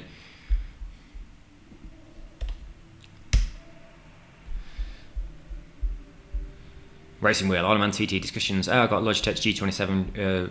That's not going to work. The game does not support the wheel. It doesn't support my wheel. First thing I tried, that haven't got the Hyperkin in it. So this is the Hyperkin, look, in case you don't know. So Hyperkin S wheel for Xbox One. So let's just get a picture of it. What the fuck? See that second video there? That was using the G27. So that's it. It looks quite nice, I think. This thing, whether it works for the Isle of Man TT, we don't know. I might have to just get one to find out. TT Isle of Man, Ride on the Edge with steering wheel G27. Oh, it's obviously the PC version because you saw the Windows thing. So maybe they're doing some sort of hack.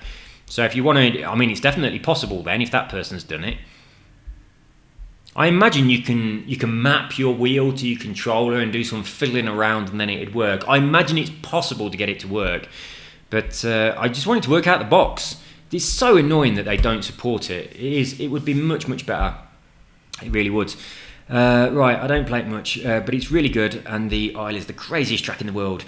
Yeah, I like it a lot. It is. It's by far the best track in the world. It definitely is. The most dangerous track in the world, but it's fucking mental. Some of those roads are very narrow and they are very hard walls that you're going to be hitting if you lose your concentration. I mean, what's the average speed of the fastest lap? Is like 130 mile an hour or something like that. I mean, I'm probably way off, but that's an average. And there are places there where you slow down to almost zero. Like there's a couple of hairpins, there's right-hand corners you have to slow right down for. It's like... to get a 130 mile an hour average, that's fucking incredible. Right, you got some skills in this game. Cheers, Dan. Very much appreciate it. I'm a bit better than I was when I made that video. I'm going to keep going. What was this rest in peace for? That's when I dropped my drive. Right, yeah, it's totally fucked everything up, that has. But as I say, right, I've been reinstalling all my games, but I've not been installing them on the external drive. I used to always have them on the external because I move it between my two Xboxes. So if I'm in the office, I can play the same games as if I'm on in the lounge. But it's like, and also my external drive is bigger than the internal drive, so I can fit a lot more games on there, and it's quite handy to be able to move them about. But what I've been doing since I had all this problem and I've had to reset my console and everything, I'm putting them on the internal drive now, but it's still not working right. Right, oh my god, thank you. It worked on DBX V2. I don't know what DBX V2 is. Can someone please... Oh, that's me. It says item removed every time. Right, the reason it does this is because you're really fucking close. You just have to adjust it a little bit. So if you're doing it exactly the same time every time, it's going to say it every time. So you've got to do it either a tiny bit later or a tiny bit earlier. Now, this is my tip. Put your conveyor belt in a big circle, well, a square, because conveyor belts aren't circular. Put it in a big square so it goes around in a loop. Put some stuff in it and just let it keep going round and just leave your cursor in the same place. Now this is so important.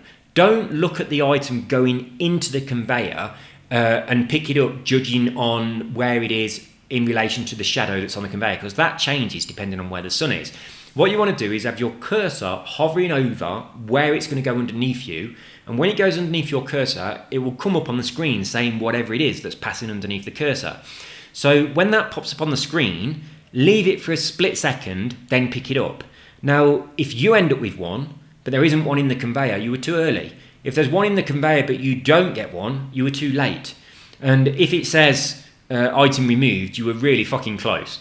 Right, so all you've got to do then is, when your cursor changes to the name of the item, just leave that for a split second longer, or do it a split second earlier. So you'll see it pops up with a name, and in your head you just sort of like do like a little bit of a mental count, then you grab it, and you'll get to a point where you can duplicate them almost every time. The window for duplication is really fucking small on this method, it really is, but it definitely works. It's not been, it ain't been fixed at all, it definitely works, but it takes quite a bit of practice. But the thing is, once you've got, say if you're duplicating your special books, once you've done a few and there's a load of them going around the conveyor belt, you just stand still, just clicking the button as they go underneath. Now you're going to end up sometimes picking it up too early and you end up reloading your inventory. Just then chuck them all back into the conveyor belt again and it'll just start churning them around.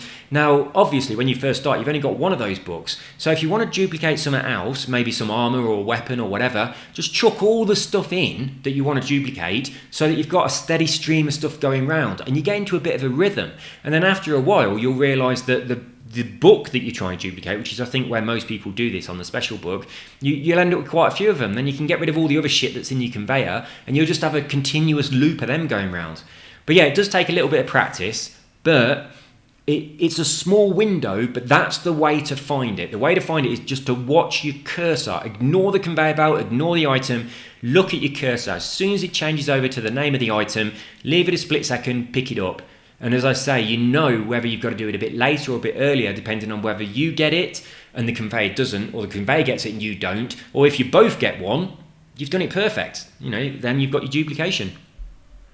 Right, moves in games. I really like the old classic cars in this game, but usually they handle very badly. Right, yeah, I agree with you completely. The old classic cars that have been handmade by some craftsman with a little hammer. Oh my God, they are beautiful, aren't they? Especially these cars from back in the 30s. They are absolutely beautiful. I would completely love it, as I've said in my comment here, if some car company just started remaking all these really beautiful old cars, but they did them with today's technology, like an efficient engine and like safety and good handling, decent brakes and all that kind of stuff. But it looks exactly like the original. That'd be fucking brilliant, wouldn't it? It'd be so nice. Imagine all those driving around the streets. It'd be absolutely lovely. Right then, took me 8 laps to beat your time, so now you've got some work to do. Yeah, your time is about 2 points something above me. I've just had a look at it before I came in here, so I'm going to have another little crack on that. But I am going to be using the power of the clutch. So I'll be changing gears very quickly compared to how long it really does take in this car. And I hope that gives me the edge. So yeah, I'm going to get back on there in a bit after I've done this video and have another crack at that. Oh, that's me talking about leaning. That first part of that track, it's like left corner after left corner after left corner. And by the time you've gone around them all, you're almost lying on the floor. You really are. It just leans so much. Right, you have to be online to play this game. Yeah, you do. Some games say that, and then changing the date and everything just doesn't work at all. That's the old version of the video. I've made a new, nicer version. Glad to see that you've gone back to rear-wheel drive drifting. That was completely by luck. I just went back to a car that I, through trying a few different ones, I found that I could drift in this one. I didn't know that whether it was rear-wheel drive, all-wheel drive, or whatever would make all that much difference, because I don't know that much about what setup is good for drifting. So yeah, it was a complete accident. Your voice is so calming. I don't know why though. Because it is. Because for many years I was a hypnotist and I used to have to say things really slowly with lots of rhythm in my voice and lots of pauses to help people to relax. So anyway, there you go. I was a hypnotist for a long time. I don't think my normal voice is particularly calming. I think it's a bit nasal, it's a bit fast. I spent a lot of time working on my voice for the purpose of doing hypnotic audio. If you want to listen to my hypnotic audio, just search for Stephen Hall Hypnosis on Spotify. And I've got some stuff on there that you can listen to. A couple of, maybe one, maybe two, I'm not sure. I think one of my, I think the first book, which is about stage hypnosis, that's on there as well. I'm reading it out. But there's a couple of hypnotic audios on there. There's one to do with removing blocks. There's one to do with weight loss. Can't remember what the others are. Let's crack on. At first, I thought it was patched, but still working. October the 26th, 2019. Thanks. Yep, still works. I don't think these things will ever get patched. Right, Daz. Oh, I thought you was going to have me at some point. Oh, this is going to... Oh, this is still the Auto Union, the Rivals Challenge. So this is when I was after Daz and not LCD Dog. Yeah, there were a couple of points where I thought I was going to have you as well. It was looking pretty close. So it was Daz who suggested putting it on the clutch, which is what I'm now doing. So the car takes a very long time to change gear. I am now trying with the clutch. I've had, as I said earlier, I've had a little bit of a go. To begin with, it was an absolute nightmare, but after a couple of laps, I did start getting the hang of it. I'll tell you what, I think I might just start driving with manual and clutch all the time, but I haven't reconfigured my controller. I'm still using my clutch on the LB button, which is not that good because I'm using the same finger that I use to brake, like my index finger on my left hand, for the clutch. So I'm either braking or clutching. And sometimes I'm feathering my brake, and in between one of my feathers I'll tap the clutch so I can change gear. Now it would be better if I was using two fingers, one for brake, one for clutch, but my middle finger on the brake feels really fucking weird. What I would like, and I mean I said this in this little conversation that we're having, I think, I'd very much like the Elite controller, so one of my back fingers could do the clutch underneath. But I also thought what would be a good idea was using the A button as the clutch, and then kind of like sliding your thumb from A to X. I'm looking at a controller right now. And let's see how it would feel. Right, so A button is the clutch. Yeah, so you kind of put your finger on A and you slide to B to change up gear, or slide to X to change down gear, like that. That would work really well. You don't have to hold the clutch down as you change, do you? Oh, actually, I can put my thumb on the A button and then tap the X or the B whilst holding the A button really easily. I can sort of do them both at once. Oh man, that's brilliant. I like that. But the A button is your handbrake, and I do sometimes use the handbrake, so I'd be sacrificing my handbrake. But brakes, let's try brake. Oh, braking middle finger is fucking horrible. And I'll tell you what, using the back buttons wouldn't work. The other thing I was thinking about is, you know when you change your gears over to your right thumbstick, I was thinking what it would be like if pressing down your right thumbstick was your clutch and then like pushing it up or down was your gears. Oh, that doesn't really work. No, the pressing it down is not that good. What other options might we have? Right, obviously we can't use the left thumb at all because that's steering the car. Accelerator finger, that's no good. I want to free up my brake finger. I'll tell you what works. This works really well actually. X button as clutch, Y button as up gear, A button as down gear. So you have your thumb on the X and you slide up to Y to change up gear, like that. And then you have the thumb... Oh, there's a motorbike. Right, or you have your thumb on the X and you slide down to A gear to change down. That works. But, I mean, listen to this. That's really noisy, isn't it? And there's no way I can make that any quieter. I mean, I've got my elastic bands on my controller to stop the noise of the thumbsticks, but you don't want to be listening to this while I'm recording a video, do you? So this idea of sliding, yeah, he's just gone off to the Isle of Man. He's going for a sub 20 minutes. Right, this idea of sliding your thumb, it's too noisy. Oh, we need another method. We need another method. I've got to get an Elite controller. I've got to get a fucking decent steering wheel with a clutch. Anyway, I need to experiment with that. At the moment, I'm still using the LB button, but I want my brake finger back. What are we going on here? Fortune Island drifting up the road. Oh yeah, I said on my video that LCD Dog didn't have a very good time. Needs to crack on with it a little bit. I've managed to get my 3 stars now, my 200,000 points. I'm quite happy with that. Right, same thing again. He'd just done one lap on something and I was beating him. Yeah, but he's gone and beaten me again now. Miserable old Git said, I've had rivals pop up saying that you beat me. Damn fucking right I beat you. You've probably beat me back now because I've been off it for a while. How is it possible that I'm the only person that liked your previous picture? Who the fuck knows? The picture was beautiful. So I did... I took a couple of pictures on here that I was really quite pleased with actually. Right, I'm going to open this up, show you the pictures just in case you ain't looked at them. I'm going to have to find them, so it might take me a sec. Oh shit, I forgot my coffee again. That was a bit stupid.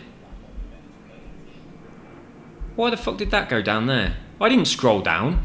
Right, so I've got to play a bit of the advert before I can skip it. Right then. So it's gonna be... Oh, I don't have a thumbnail. Oh, there they are.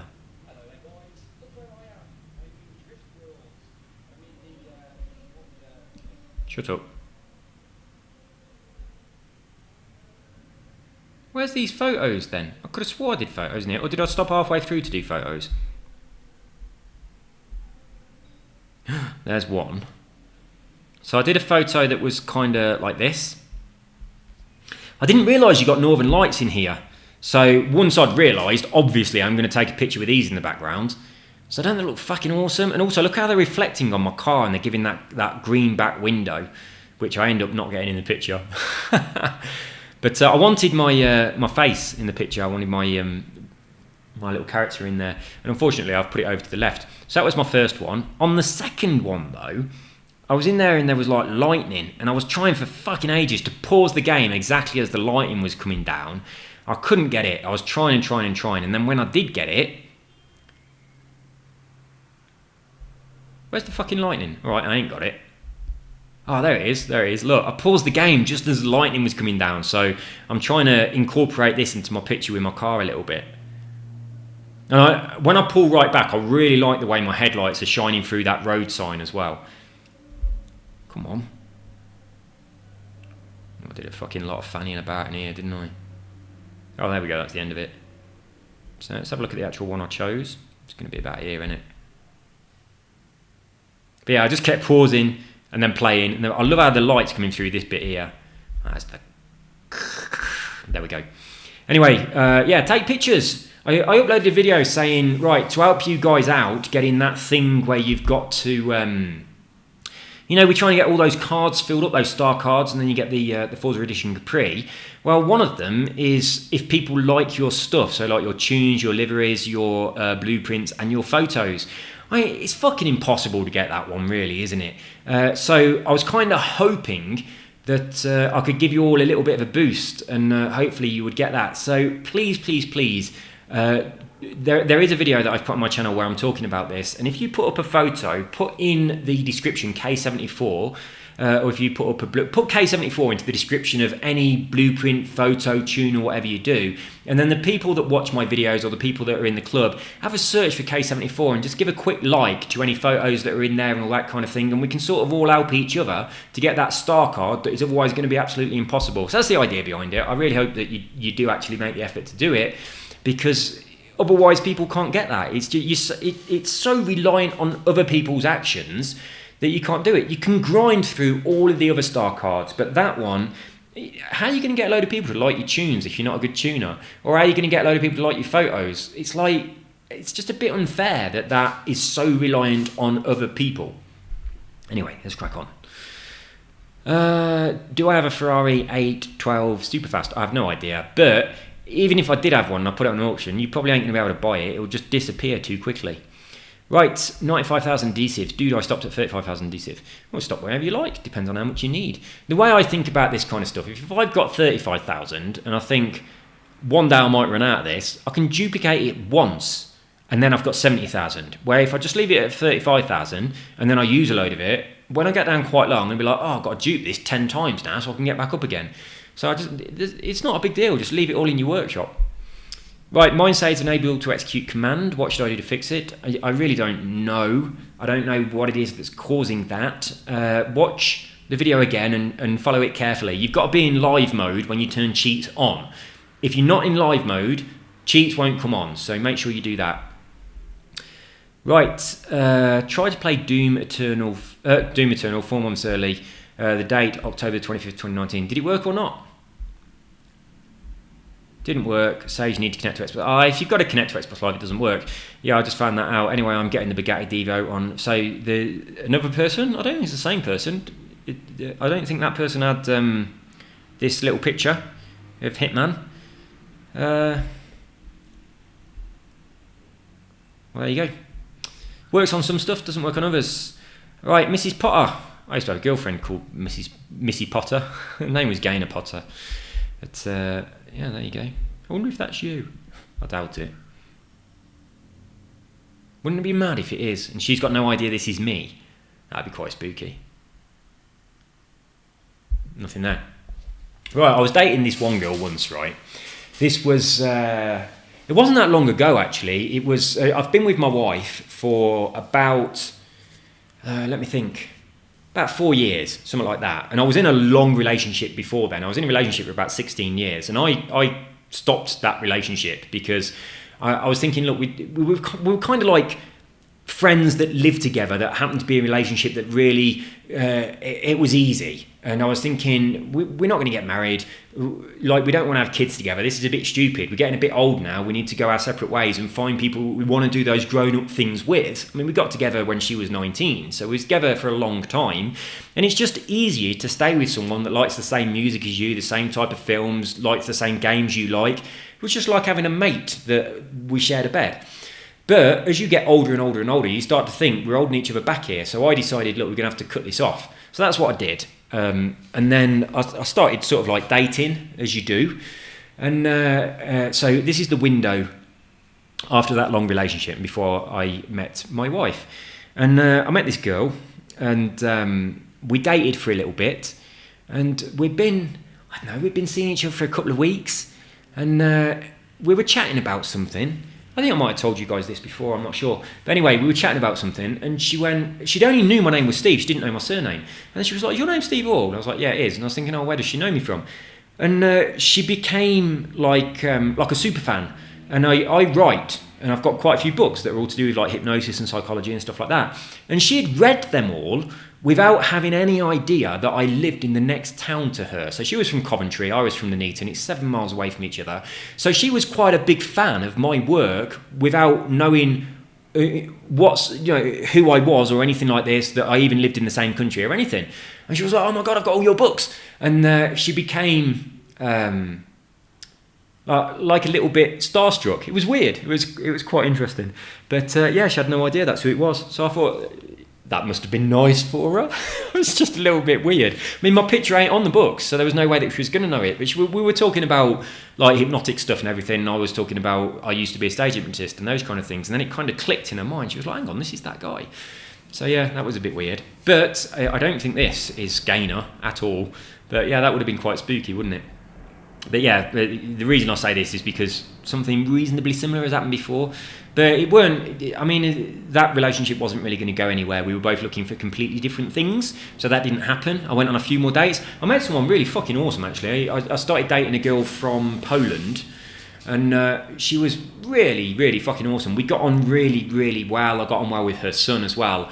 But again, it was too much like, we are really fucking good mates. She was actually quite a lot younger than me as well, so that wouldn't have worked. But we were really, really good mates. But I was already, approaching my 40s, where having a relationship with someone just because they're a really good mate is not such a great idea. You've got to start thinking about bigger picture.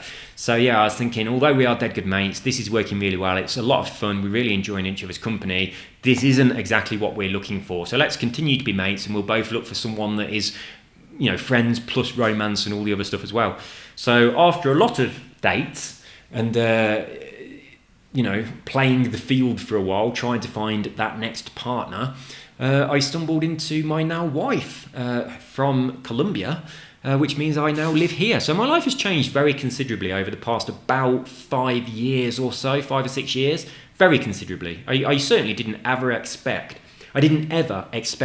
to be living in Colombia. I didn't ever expect to have to learn to speak Spanish or anything like that. Yeah, so it's a different world to what I was used to. Right, I've missed comments on comments, the double damning of YouTube. Oh, isn't it? It certainly is. So here's comments on comments 13 then. I've got back to commenting on comments 12. Right, here's Jaded Fett. This is what I wanted to do. I wanted to get Jaded Fett's comments, click on that, and say, always approve comments from this user. So if he tries to chuck any more of Jaded Fett's comments into the spam bin, then this will fix that problem. So this is, this thing here, look. This is what Jaded Fett was going on about when he says the blueprints are in there. So I'll show it you. It's, that's not going to work, is it? Oh yeah, it did work. Right, public posts for hot girls. Right, I've got a feeling that one might be spam. Or is that, that's just absolutely nothing to do with this. Right, now you've watched this video, everyone's going to come in here and go straight to this, aren't they? From 8 seconds ago. That's just the latest post in this thing. So anyway, it's this is what we want to focus on. We don't want to be distracted by hot girls. This here, these are the codes for the blueprints. So if you want a nice blueprint to do, come in here and have a look. So some of them are for credits, easy win. For the slingshots from MMA4, we don't need that one anymore, do we? Because that was for the Forzathon challenge. All various different things in here. But if you post, there's another load of them in here as well. Or is that the same thing? Is that the same file? I don't know. But yeah, have a look in there. Have a look at some of the codes. Do some of the races. I know there's once you've done everything in Forza, especially on the expansions, and there's nothing else to do, it can feel like that's it now. So I kind of recommend that if you've done all Legoland or if you've done all Fortune Island, come and have a look for one of these and then kind of like do someone's blueprint in those places and kind of open it up again and get a little bit more, bang for your buck, so to speak. Right, changing the date back to 1993, that'd be fucking awesome. I'd like to change back to anywhere around that sort of time, would be a lot of fun.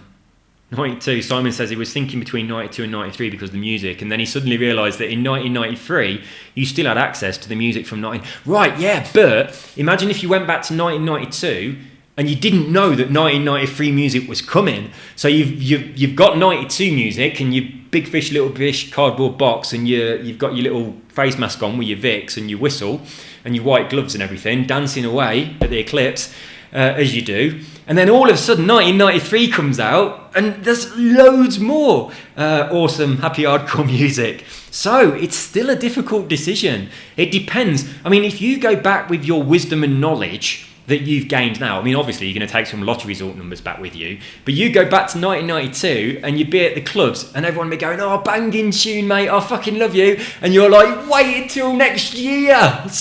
Yeah, either way would work. It really would. I'd love to go back to 1992, 1993, 1994. 1994 was the first year I did a stage hypnosis show. So I wonder if I've got it on this computer. I don't think I have. Let's have a look. Might be in my... let's open up one of these. It might be in my documents. I really don't think I have, but I might.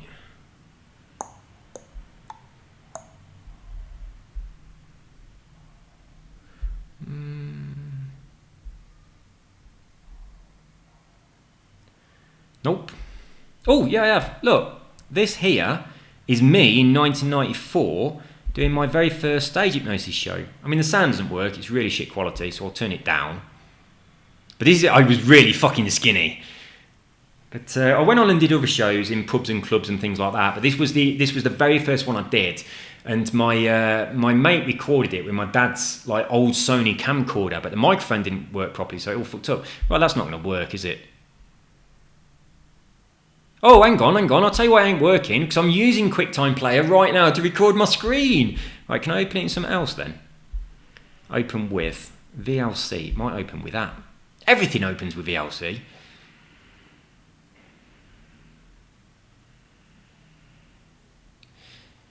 Ugh. Maybe not. Maybe it's because... Oh, perhaps I shouldn't have pressed deny there. Where's it gone? There it is.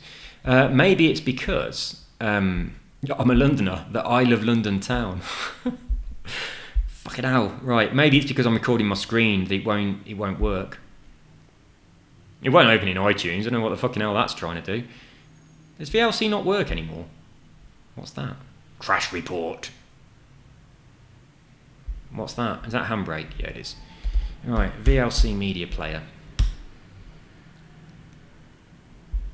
Right. Let's just drag it into the library and see if it works.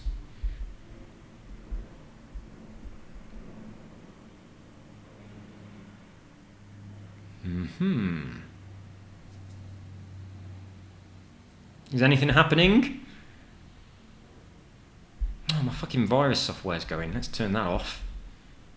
Get out of it. I don't think it's going to work. Can we do a quick look? What happens if I do this? Right. Quick actions. Play. Get info. Open with. Nah, it's not going to work.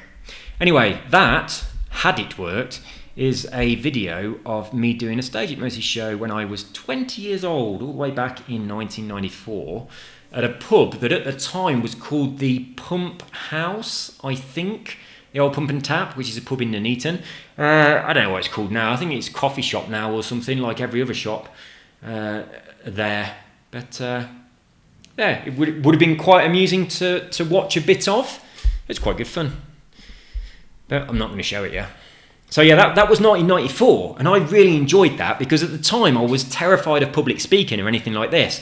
And I'd been doing kind of like impromptu stage hypnosis shows sort of after work with my mates when I worked at McDonald's. At the time I was a manager at McDonald's and I was kind of doing the night shift and I was staying back after work and hypnotising people and we was having a bit of a laugh with it.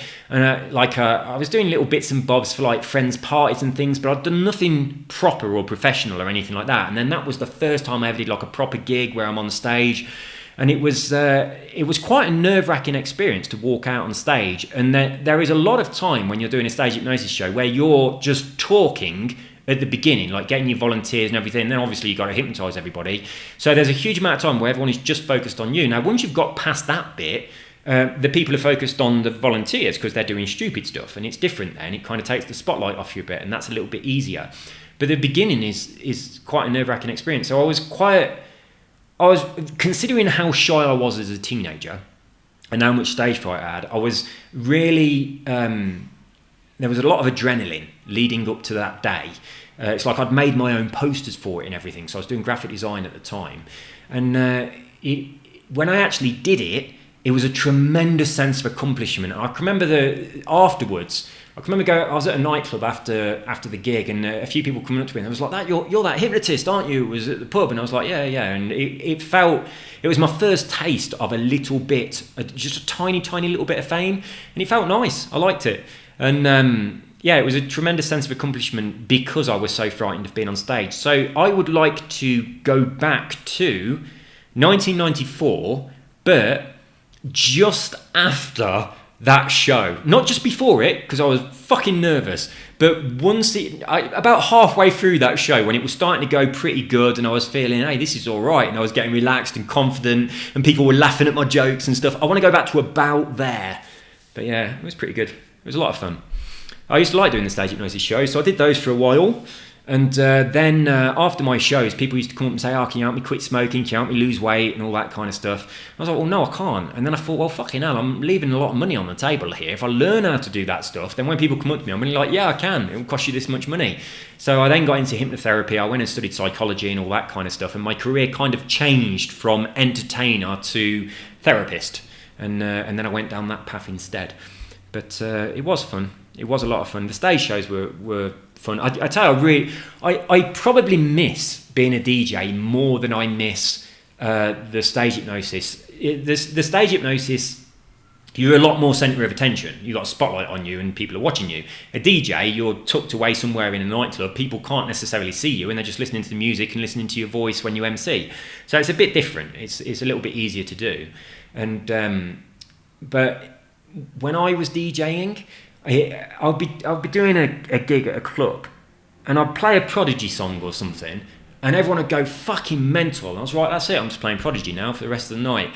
And it's like I did those kind of things quite often, which I know you're not supposed to do as a DJ, but I used to have quite a few people come up to me saying, this night was fucking amazing, I love the Prodigy or whatever. I mean, I did one night where it was basically a Prodigy night, that's what it was.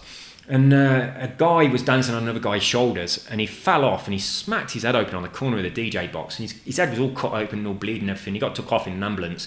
And then about an hour later, he come back in the club and he was like, yeah, I've come back. And he showed me his head and he got all this like blue glue, like he'd been in the hospital and they glued his head together, the cut, and it was all, there was a big, like he'd had his head shaved and there was this big blue line of this glue stuff holding his head together, and he'd come back to enjoy the Prodigy night. I had one night where I just played Stone Roses. I was doing like an indie night somewhere and I was playing Shoot You Down by the Stone Roses. And there's a bit where the music just stops and it goes, I'd love to do it and you know you've always had it come in. There's that. And the music went down at that point. And this girl that had been dancing right in front of the DJ box, she was really fucking hot. And she leant over to me and she sang that bit into my microphone, which obviously came out over the speakers. It sounded really fucking good, actually. She did it really well. And I was like, right, that's it. I'm just playing Stone Roses. From now on, this is a Stone Roses night. I played a little bit of Happy Mondays a bit later. But basically, because I wanted to get into her pants, that's what that was all about. But that's the way my DJing quite often went. And there's a club where I used to DJ, right? And the guy that used to go on before me, he used to play such fucking shit music that I'd turn up for my set. And I used to take my, I don't know what it was at the time. I don't know whether it was an iPod. It definitely wasn't a phone. It was a fucking long time ago. It was, I think it was a compact, like a portable compact disc thing. I think that's what I had at the time. Like a CD Walkman. I used to take that and headphones. And while he was doing his DJ slot, I'd have my music on with my headphones on. I'd be dancing on the dance floor to my own music, completely out of time to everybody else, whilst I was waiting for him to fuck off so I could do my set, which was a bit more hardcore than his set. I think his was like some sort of, it was like R&B or something like that, his stuff was. It was really slow. It was people sort of swinging from side to side, clapping their hands, while I'm dancing to happy hardcore in the middle of the dance floor with my headphones on, just waiting to go to work. So once he had fucked off, I got up on the decks and then all hell broke loose. But yeah, I miss my DJ days. Simon's a DJ. Simon Hathaway is a DJ, as you can see by his little thing. But yeah, sometimes I've got DJ 2 on my iPad, and when I'm on a plane, I quite often just DJ something on that, just on my headphones. But I'm not that good anymore. It's like I can still beat match and stuff, but I don't seem to be able to do anything else. It's like, I don't know whether it's because I'm not using the right equipment. I'm not using tactile things. I'm not touching vinyl. I'm just using like a touch screen.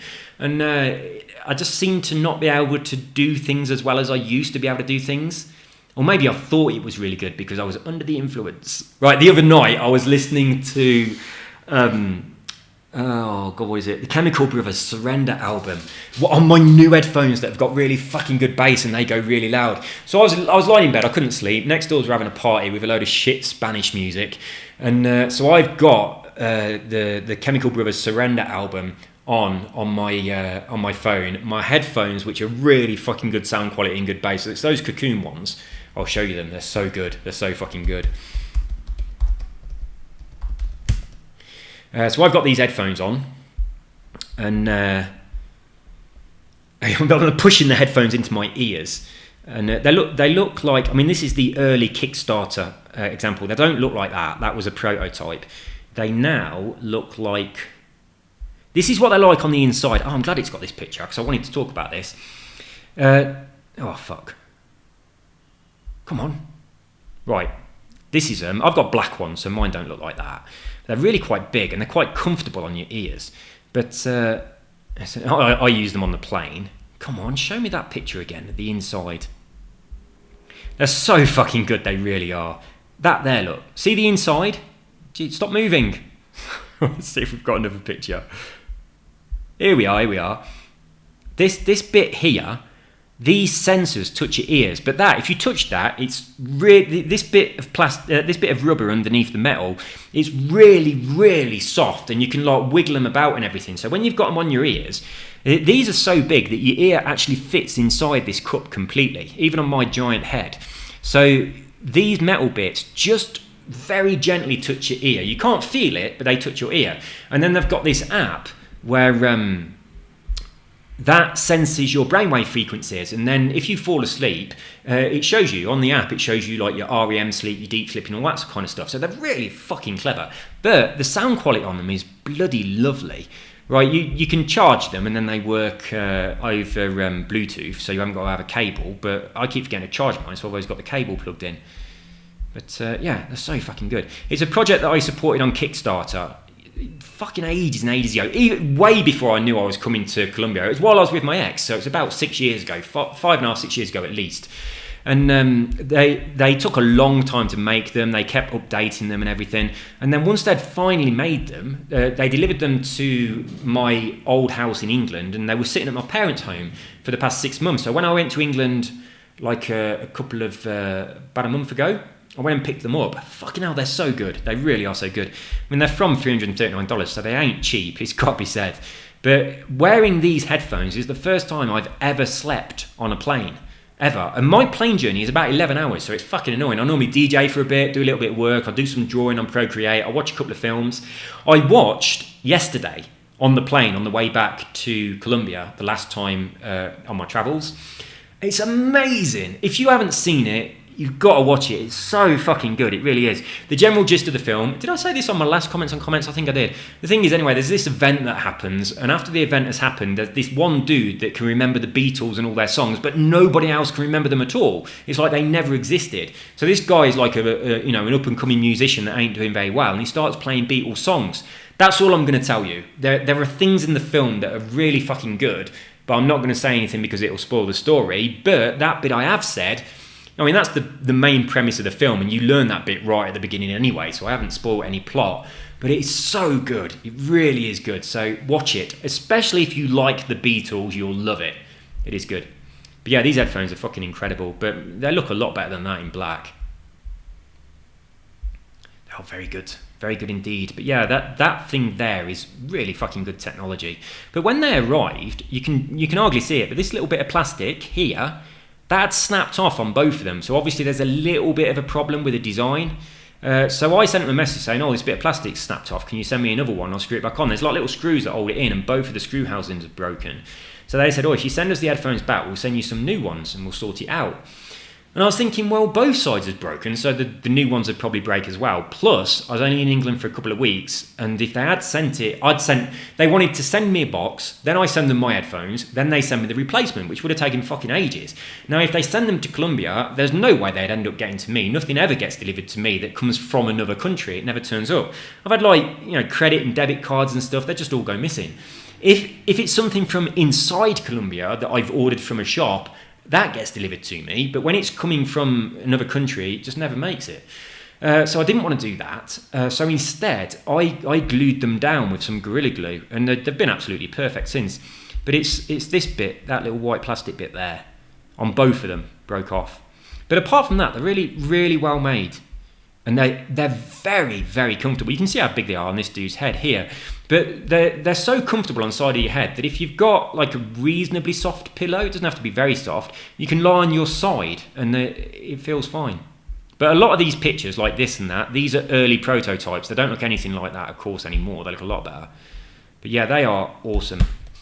Anyway, can't remember what I was talking about, but I like those headphones. Right, here we go. On Sunday, we're putting our clocks back an hour. Do you do that in Colombia? No, we don't. Right, isn't it about the last time that they're changing their clocks in England? I got a little alert thing that was saying we're not going to do this anymore. So, I mean, they did say a long time ago that they weren't going to do it anymore. They've stopped it a few times before, and then kids have got to come home from school in the dark, and it's a little bit dangerous. And then they start it again, and then one year they changed it 2 hours. They keep fanning around with the clocks in England a lot. It seems I don't know what other countries do it. Who else does British summertime apart from Britain? Probably no one. I have noticed actually since I've been living in Colombia that almost everything in England that I thought was normal is now completely backwards. There are so many things that are backwards. One of the things, right, on my cycle, on my push bike, the brakes are the other way round in Colombia compared to England. So I've switched my brakes over so that to me they're normal. So if anyone ever nicks my bike and goes dragging it off, they'll try and pull the back brake to maybe slow down to go around a corner, and they're going to slam the front brake on and go flying over the handlebars. And I'd quite like to see that. But yeah, there's a huge amount of things that are completely different in England compared to everywhere else. I mean, driving on the other side of the road, that's just one example, but there are fucking loads of them. And now I live in another country, I'm really starting to notice them. Right, Buckfast and Weed. I ate all the extra stuff. Oh, this is talking about all those fucking extra button presses. Yes, I do want my car delivered. It's so frustrating. I like how the frustration comes across in this comment exactly the way that I feel. It's just stupid. Look at this. Right, Right, he looks at the "do you want your car delivered" screen for ages thinking it's loading. I do exactly the same thing. It's like, no, I want you to leave it where it is and I'll walk to it and get it, thanks. Right, that's exactly the way I feel. There's so many extra button presses.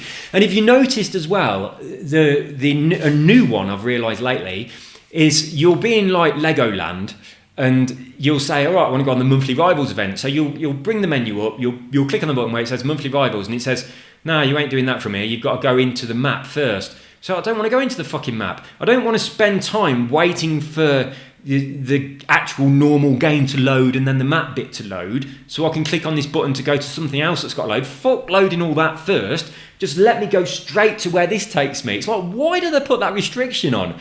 It makes absolutely no sense at all. If I click on that thing to go into the monthly Rivals, whatever the game is doing, it should immediately load Great Britain, if that's where the Rivals are, load the Rivals track, load the Rivals time, click your button, you go in. That's what it should do. It shouldn't say, we ain't loading that.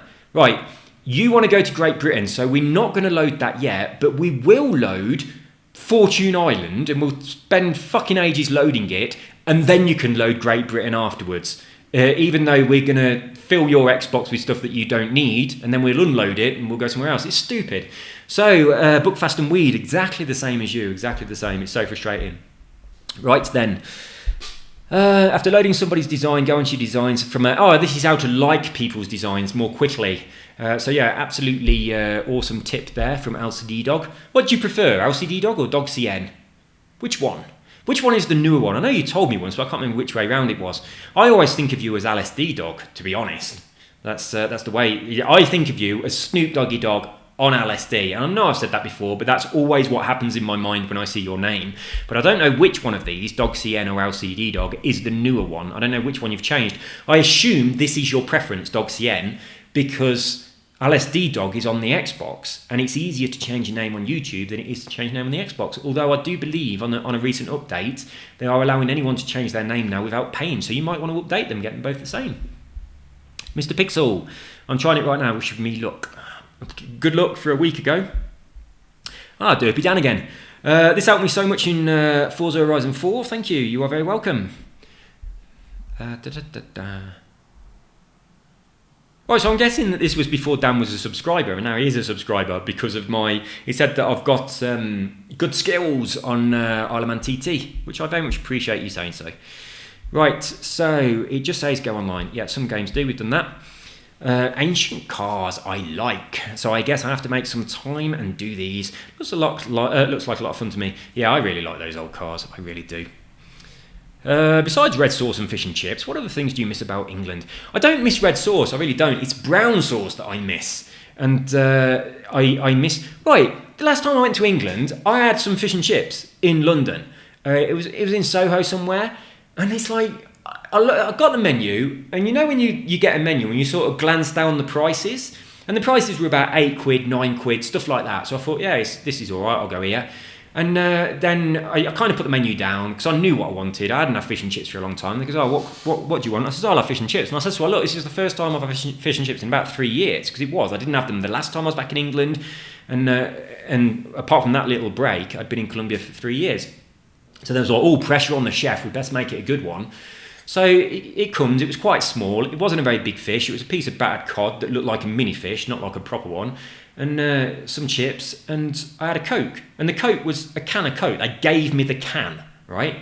And when I went to pay, I took a tenner out of my pocket, and I was getting ready to say, keep the change. And then she went, oh, that's £19.80 something p. She said, what the fuck? Right? The menu was chips, about £8. Fish, about £8. Some tartar sauce that I didn't even fucking eat was about a pound or something. The can of Coke was £2.50, right? For a can of Coke? So it came to about £20 for some fish and chips. Absolutely insane. But that was so cheeky. I mean, I didn't pay a lot of attention to the menu, but I assume other people do the same thing. You glance over the prices, you go, yeah, these prices are quite reasonable. I'll have fish and chips for about a tenner. And I didn't realise that I was paying for each individual thing. I mean, I could have looked at the menu and it was like 50p, and I thought, oh, that's cheap. And I'm like, right, that's £30. I'm like, what, £30? It's like, yeah, it's 50 pence per chip. And look how many chips you have on your plate. That's what it was like. It's like, this is bullshit. You can't charge me like £1.50 for a condiment that I'm not even that interested in eating. It was insane. I used the ketchup that was on the table. Perhaps they charged me for that as well. Like fucking £2 a squeeze. I couldn't believe it. It's like if me and Carol went to a restaurant here with £20, that's about 100,000 peso. We go to a restaurant with 100,000 peso and we've got a fucking really nice meal. We've got wine, we've got coffee, we've got dessert, fucking everything for 2 people. Not just like a small plate of fish and chips for 1 person and a can of Coke. That was probably from a multi-pack anyway. Cheeky bastards. So yeah, I was going to bring back some brown sauce with me this time, but I didn't because I didn't take any luggage. What I normally do is I take 2 empty cases, one inside another, go to England, buy a load of clothes and shoes and things, fill up 2 cases, come back. What I did this time is I only took hand luggage. Now, my hand luggage on the way out was just full of presents for my family, and my hand luggage on the way back was pretty much full of presents for Carol's family. So my family and her family buying each other shit that I have to carry on the plane. And it's like, oh, I've bought this for your dad. And I'm looking at it thinking, that looks fucking heavy. Thanks for buying that. I've got a cart all around London in rush hour. Right, and it's my parents were like, oh, what should we buy? And I was thinking, well, that small thing looks nice. You should buy that. So yeah, this happens every time I go to England or I come back from England. My family and her family want to buy each other stuff, and they don't take in consideration that I really don't want to carry it. But there we go. So yeah, my mum bought this present for Carol's mum, and it's made of fucking stone, right? It weighs something, and I'm just taking hand luggage. So for the most part, I just had my bag on my back. It was like a bag that goes on wheels, but it also has like rucksack straps on it as well. So I got it on my bag. It's really fucking heavy, but I've also got my stuff in there as well. But anyway, because I was only taking hand luggage, I couldn't then take my brown sauce because it's too much liquid in one bottle. I didn't want to portion it all out. But also in Colombia, we've been looking for like toilet roll holders, like towel holders, and like hooks for bathrobes, like bathroom stuff. We've been looking for stuff like that for a really fucking long time, and we've not managed to find any that we like at all. And then when I went to England, I went around my mate's house, Owen's, and it got what I thought were really nice like toilet roll holders in his bathroom. I was like, these are fucking nice. Where'd you get these from? He's like, they're from Dunelm. So I took a photo. I sent it to Carol. I was like, do you like these? He was like, yeah, I do. So I thought, right, I'll go to Dunelm and I'll buy them. So we've got 3 bathrooms. So I had to buy a fucking lot of them. I have to buy like 3 toilet roll holders, 3 towel holders, and then a shitload of hooks. So I bought all of that, and they're like metal and ceramic, like old-fashioned looking. So they're quite heavy. So I've got my hand luggage crammed full of all these bloody bathroom things for me to bring back with me. Now, when we got back, Carol's family was all here, and they were chatting about stuff and everything. Carol was talking about one of her friends at work, and her friend at work had been surprised by her husband. And her husband had said, he just said, he phoned her and he says, oh, get a taxi. And he's like, oh, what for? And he goes, get a taxi to the airport, make sure you bring your passport. And she was like, oh, what's going on? And he just surprised her with going to New York for the weekend and like on some romantic thing.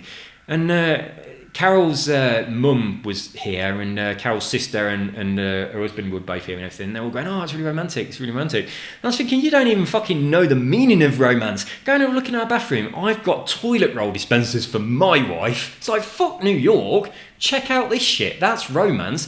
Right, she's going to wipe her arse on that toilet paper. That is intimacy. So, there we go. But I had to carry all that shit back anyway. Right, let's crack on. Right, Daz. Okay, the easy way to get into any Rivals event. Right, now I'm doing this. Pause menu, go over to Rivals. Thank you very much, I do it. JD Fett. I'd certainly be... Oh, I completely forgot about this. I forgot that I mentioned it and then didn't do it. I did say that I was thinking about doing a hypnosis recording to improve playing games. I was talking about the ability to improve racing games, you know, all the things that you would need to do, your focus, all that shit, putting all that in there. And then I thought, well, I could make a whole series of these and I could do them for other stuff as well. So I could do them for, what's it called? First-person shooters and all that. And I thought, yeah, I'm going to do this stuff. I will do it. But I haven't done it yet. I've got quite a lot of work to do as well. I mean, I've been talking quite a bit lately about this business that I've been setting up. And I got it finished. I don't know, was it last week or something? I told you guys, I think it was last week or the week before that I finished it. And then I had to submit it to this place where I process my credit card payments and I run my affiliate network through, and they have to review it and then say either yes, we'll accept it, no, we won't. Now, I've started dozens of businesses on the internet where I've submitted to this place and they've always gone, yep, no problem, and they've taken the product. This time they said no. I was like, oh, for fuck's sake. And the reason they've said no, and I cannot appeal this, so it's like back to the drawing board for me, but the reason they've said no is because what my product does, they're traditionally products that offer the same thing normally get a lot of refunds and chargebacks. So they're saying, oh, we don't do these kind of products anymore because they cause us a lot of problems. And I'm thinking, yeah, but mine does what it says. The products they've accepted in the past have got really fucking good sales pages that kind of talk the talk, but they don't walk it. And they're relying on the fact that a lot of people go, oh, that was a waste of money, and don't ask for a refund, and that's how they're making their money. So obviously some people get a refund, but they're playing a numbers game. So for that reason, and because they've been stung a few times by these places that are blatantly ripping people off, they're now no longer accepting any businesses that are similar to that kind of thing, which mine is, even though it does deliver. So I can't do it through their system. Now, I could go ahead and do it myself, but their system is very established, and it's like when you put a product through their system, there's like fucking tens of thousands of people that are waiting to promote it for you as affiliates, and I'm not going to let that go. So I've kind of taken that business and I'm breaking it down into each of its like parts. It provides a tremendous amount of stuff. So I'm breaking all of those things down into like individual tools, and I'm going to promote just whichever one they accept through this channel. And then when people come from, you know, when people get that one, I will then promote the other ones in a different way. So I've had to kind of restructure the way it's all working and everything. And it's like, oh, I thought I was done with this. I really did. It's taken me a fucking year of programming to do this, and I had to learn a new programming language to do it as well. So I've spent a huge amount of time doing this, and then I finally got it done. And then to be stung with this, it's just so deflating when I really thought, that's it, I'm done. Now, on the first day of me releasing it, no one fucking knew about it. And I'd had about 20 views on the video, something like that, and I got sales straight away. And then I got another sale after about 30 views. So that's 2 people who were saying, I believe in this product, here's $47 a month. But I've now stopped selling it because I've got to change it so fucking much so I can get it into this affiliate network that I don't want anyone to be on the other system the way it is outside of the network. So it's back to the drawing board. So I've got to do that again. Oh, damn you! So this means the hypnosis thing is going to take even longer than I said it was going to take, because now the work that I thought I'd finished, I've now got to get back on it again. But I will do it. I'll do it. I think it'll be really, really effective, because every time I've ever hypnotized myself or someone else for some kind of skill improvement, it's always gone really well. Right, we've talked about that. Loving the hypnosis info, same thing again. Right, this rival event. Oh yeah, this was the rival event where everyone was getting 0 point something seconds. I don't know what you did to get that, whether you just went across the line and back over again. Obviously there was something fucked up on it. But it was kind of a bit annoying that we had all these people that were obviously cheating somehow, even if it's accidental, because I don't know where my rank was in the world, because none of those people count on the rank because they didn't even drive around it. But I really got into that. I really, really enjoyed that little rivals event between me and Jaded Fett, even though it was really... It was kind of one-sided, as in I was trying really fucking hard and making a big deal out of it, and he was just doing what he normally does without being a part of it too much. But it did push him a little bit. I think he went in there and did a bit more work after I'd made the video on it. But yeah, it was really quite enjoyable little video series. Works? Yes, it does. What we got here then? How to get the full Capri. I completed the online Superstar, even though I hate it too, but I have a hard time doing the Superstar Creator. This is the reason I made that video. It was this comment that made me do the thing that said, put K74 in your description, we'll all share each other's, we'll like them. And I'm hoping for Patrick and other people like Patrick that are trying to get the Superstar Creator, it's going to help you do it.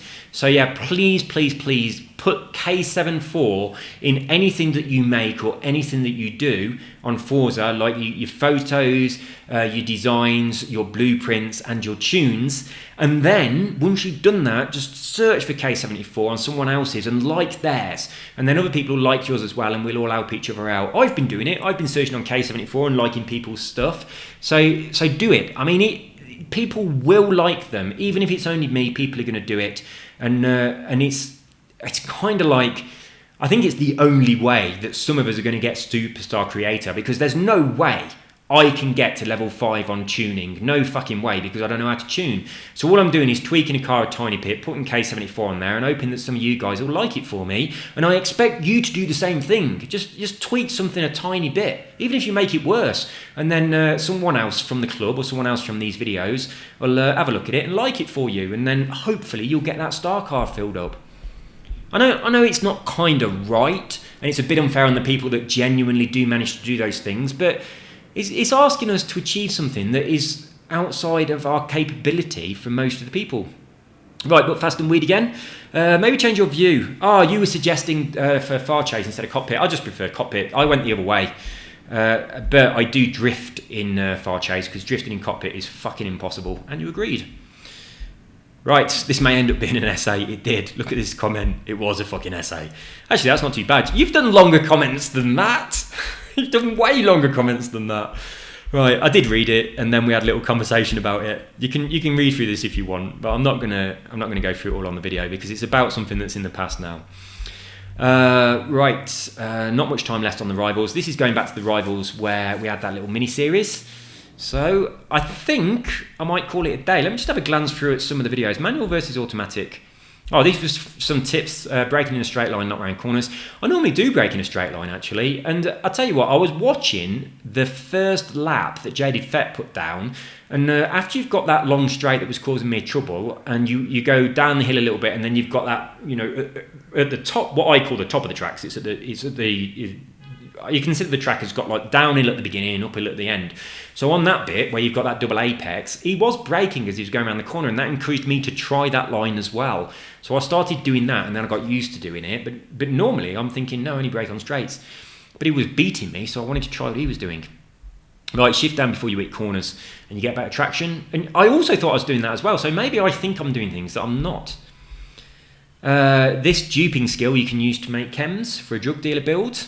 Well, a drug user build, not a dealer. You don't. Well, you could sell your drugs, I think. Yeah, you could. You're damn right, you could be. Gotta say, this YouTube is down to earth. Well, cheers, Flaming Drake 666. That was my blueprint guide. I mean, the blueprints were a bit fucked up, so I made a bit of a guide saying this is how you work them. You suck at drifting. Right, check out this comment. You suck at drifting, stupid biscuit fucker. Right, there you go. I commented that I thought Jammy Dodgers would be the best lovers of all the biscuits. It amuses me when people abuse you a little bit. I don't know how serious this abuse was, but it does make me chuckle. I wonder if it works on new games. Some it does, some it doesn't. Learn how to drift. I'm a lot better at drifting now than I was on that video. And if you want to watch my latest drifting video, then have a look for it. But I've got to say, I was drifting better just before I started recording. But even when I was recording, my drifting's a lot better than it used to be. But I mean, there's still plenty of room for improvement. I'm not desperate to get brilliant at it. You could change the date and not the time due to how PCs work in general with their operation systems and BIOS, etc. Yeah, but this is, I don't know if you can get into the BIOS of an Xbox, but you could definitely do that. Right, turn off the sim steering. Sometimes I think sim steering seems a little bit better. It recommends you don't use it on a controller. I've tried both, and I think on some cars, I seem to prefer it on, and on other cars, I prefer it off. So I don't know, I've paid no attention as to whether those cars are rear-wheel drive or whatever, all that kind of stuff. But who knows? At the moment, I'm on normal steering. I might experiment back the other way another time. Who knows? And am I repeating stuff that I read out in my previous comments and comments? I think I might be. I think I've been down here already, so we're going to call it a day. I'm going to leave it at that. What was the other thing I wanted to show you? I can't remember. Oh, I can't remember. Anyway, never mind. So just as a quick reminder, go and have a look at this dude's channel, and if you like his stuff, please subscribe to him and try and get him over 1,000 subscribers. So this guy here, SwiftKing5051, and also Jack Piercy, if you like his stuff as well, is on 250. I was person number 250, but look at the amount of effort that's going into this. His banner is good, that's impressive, but I mean the number of videos he is putting up is a lot. So if you like games, come in here, especially Batman, and it looks like is that Assassin's Creed? I'm not sure. Yeah, it is.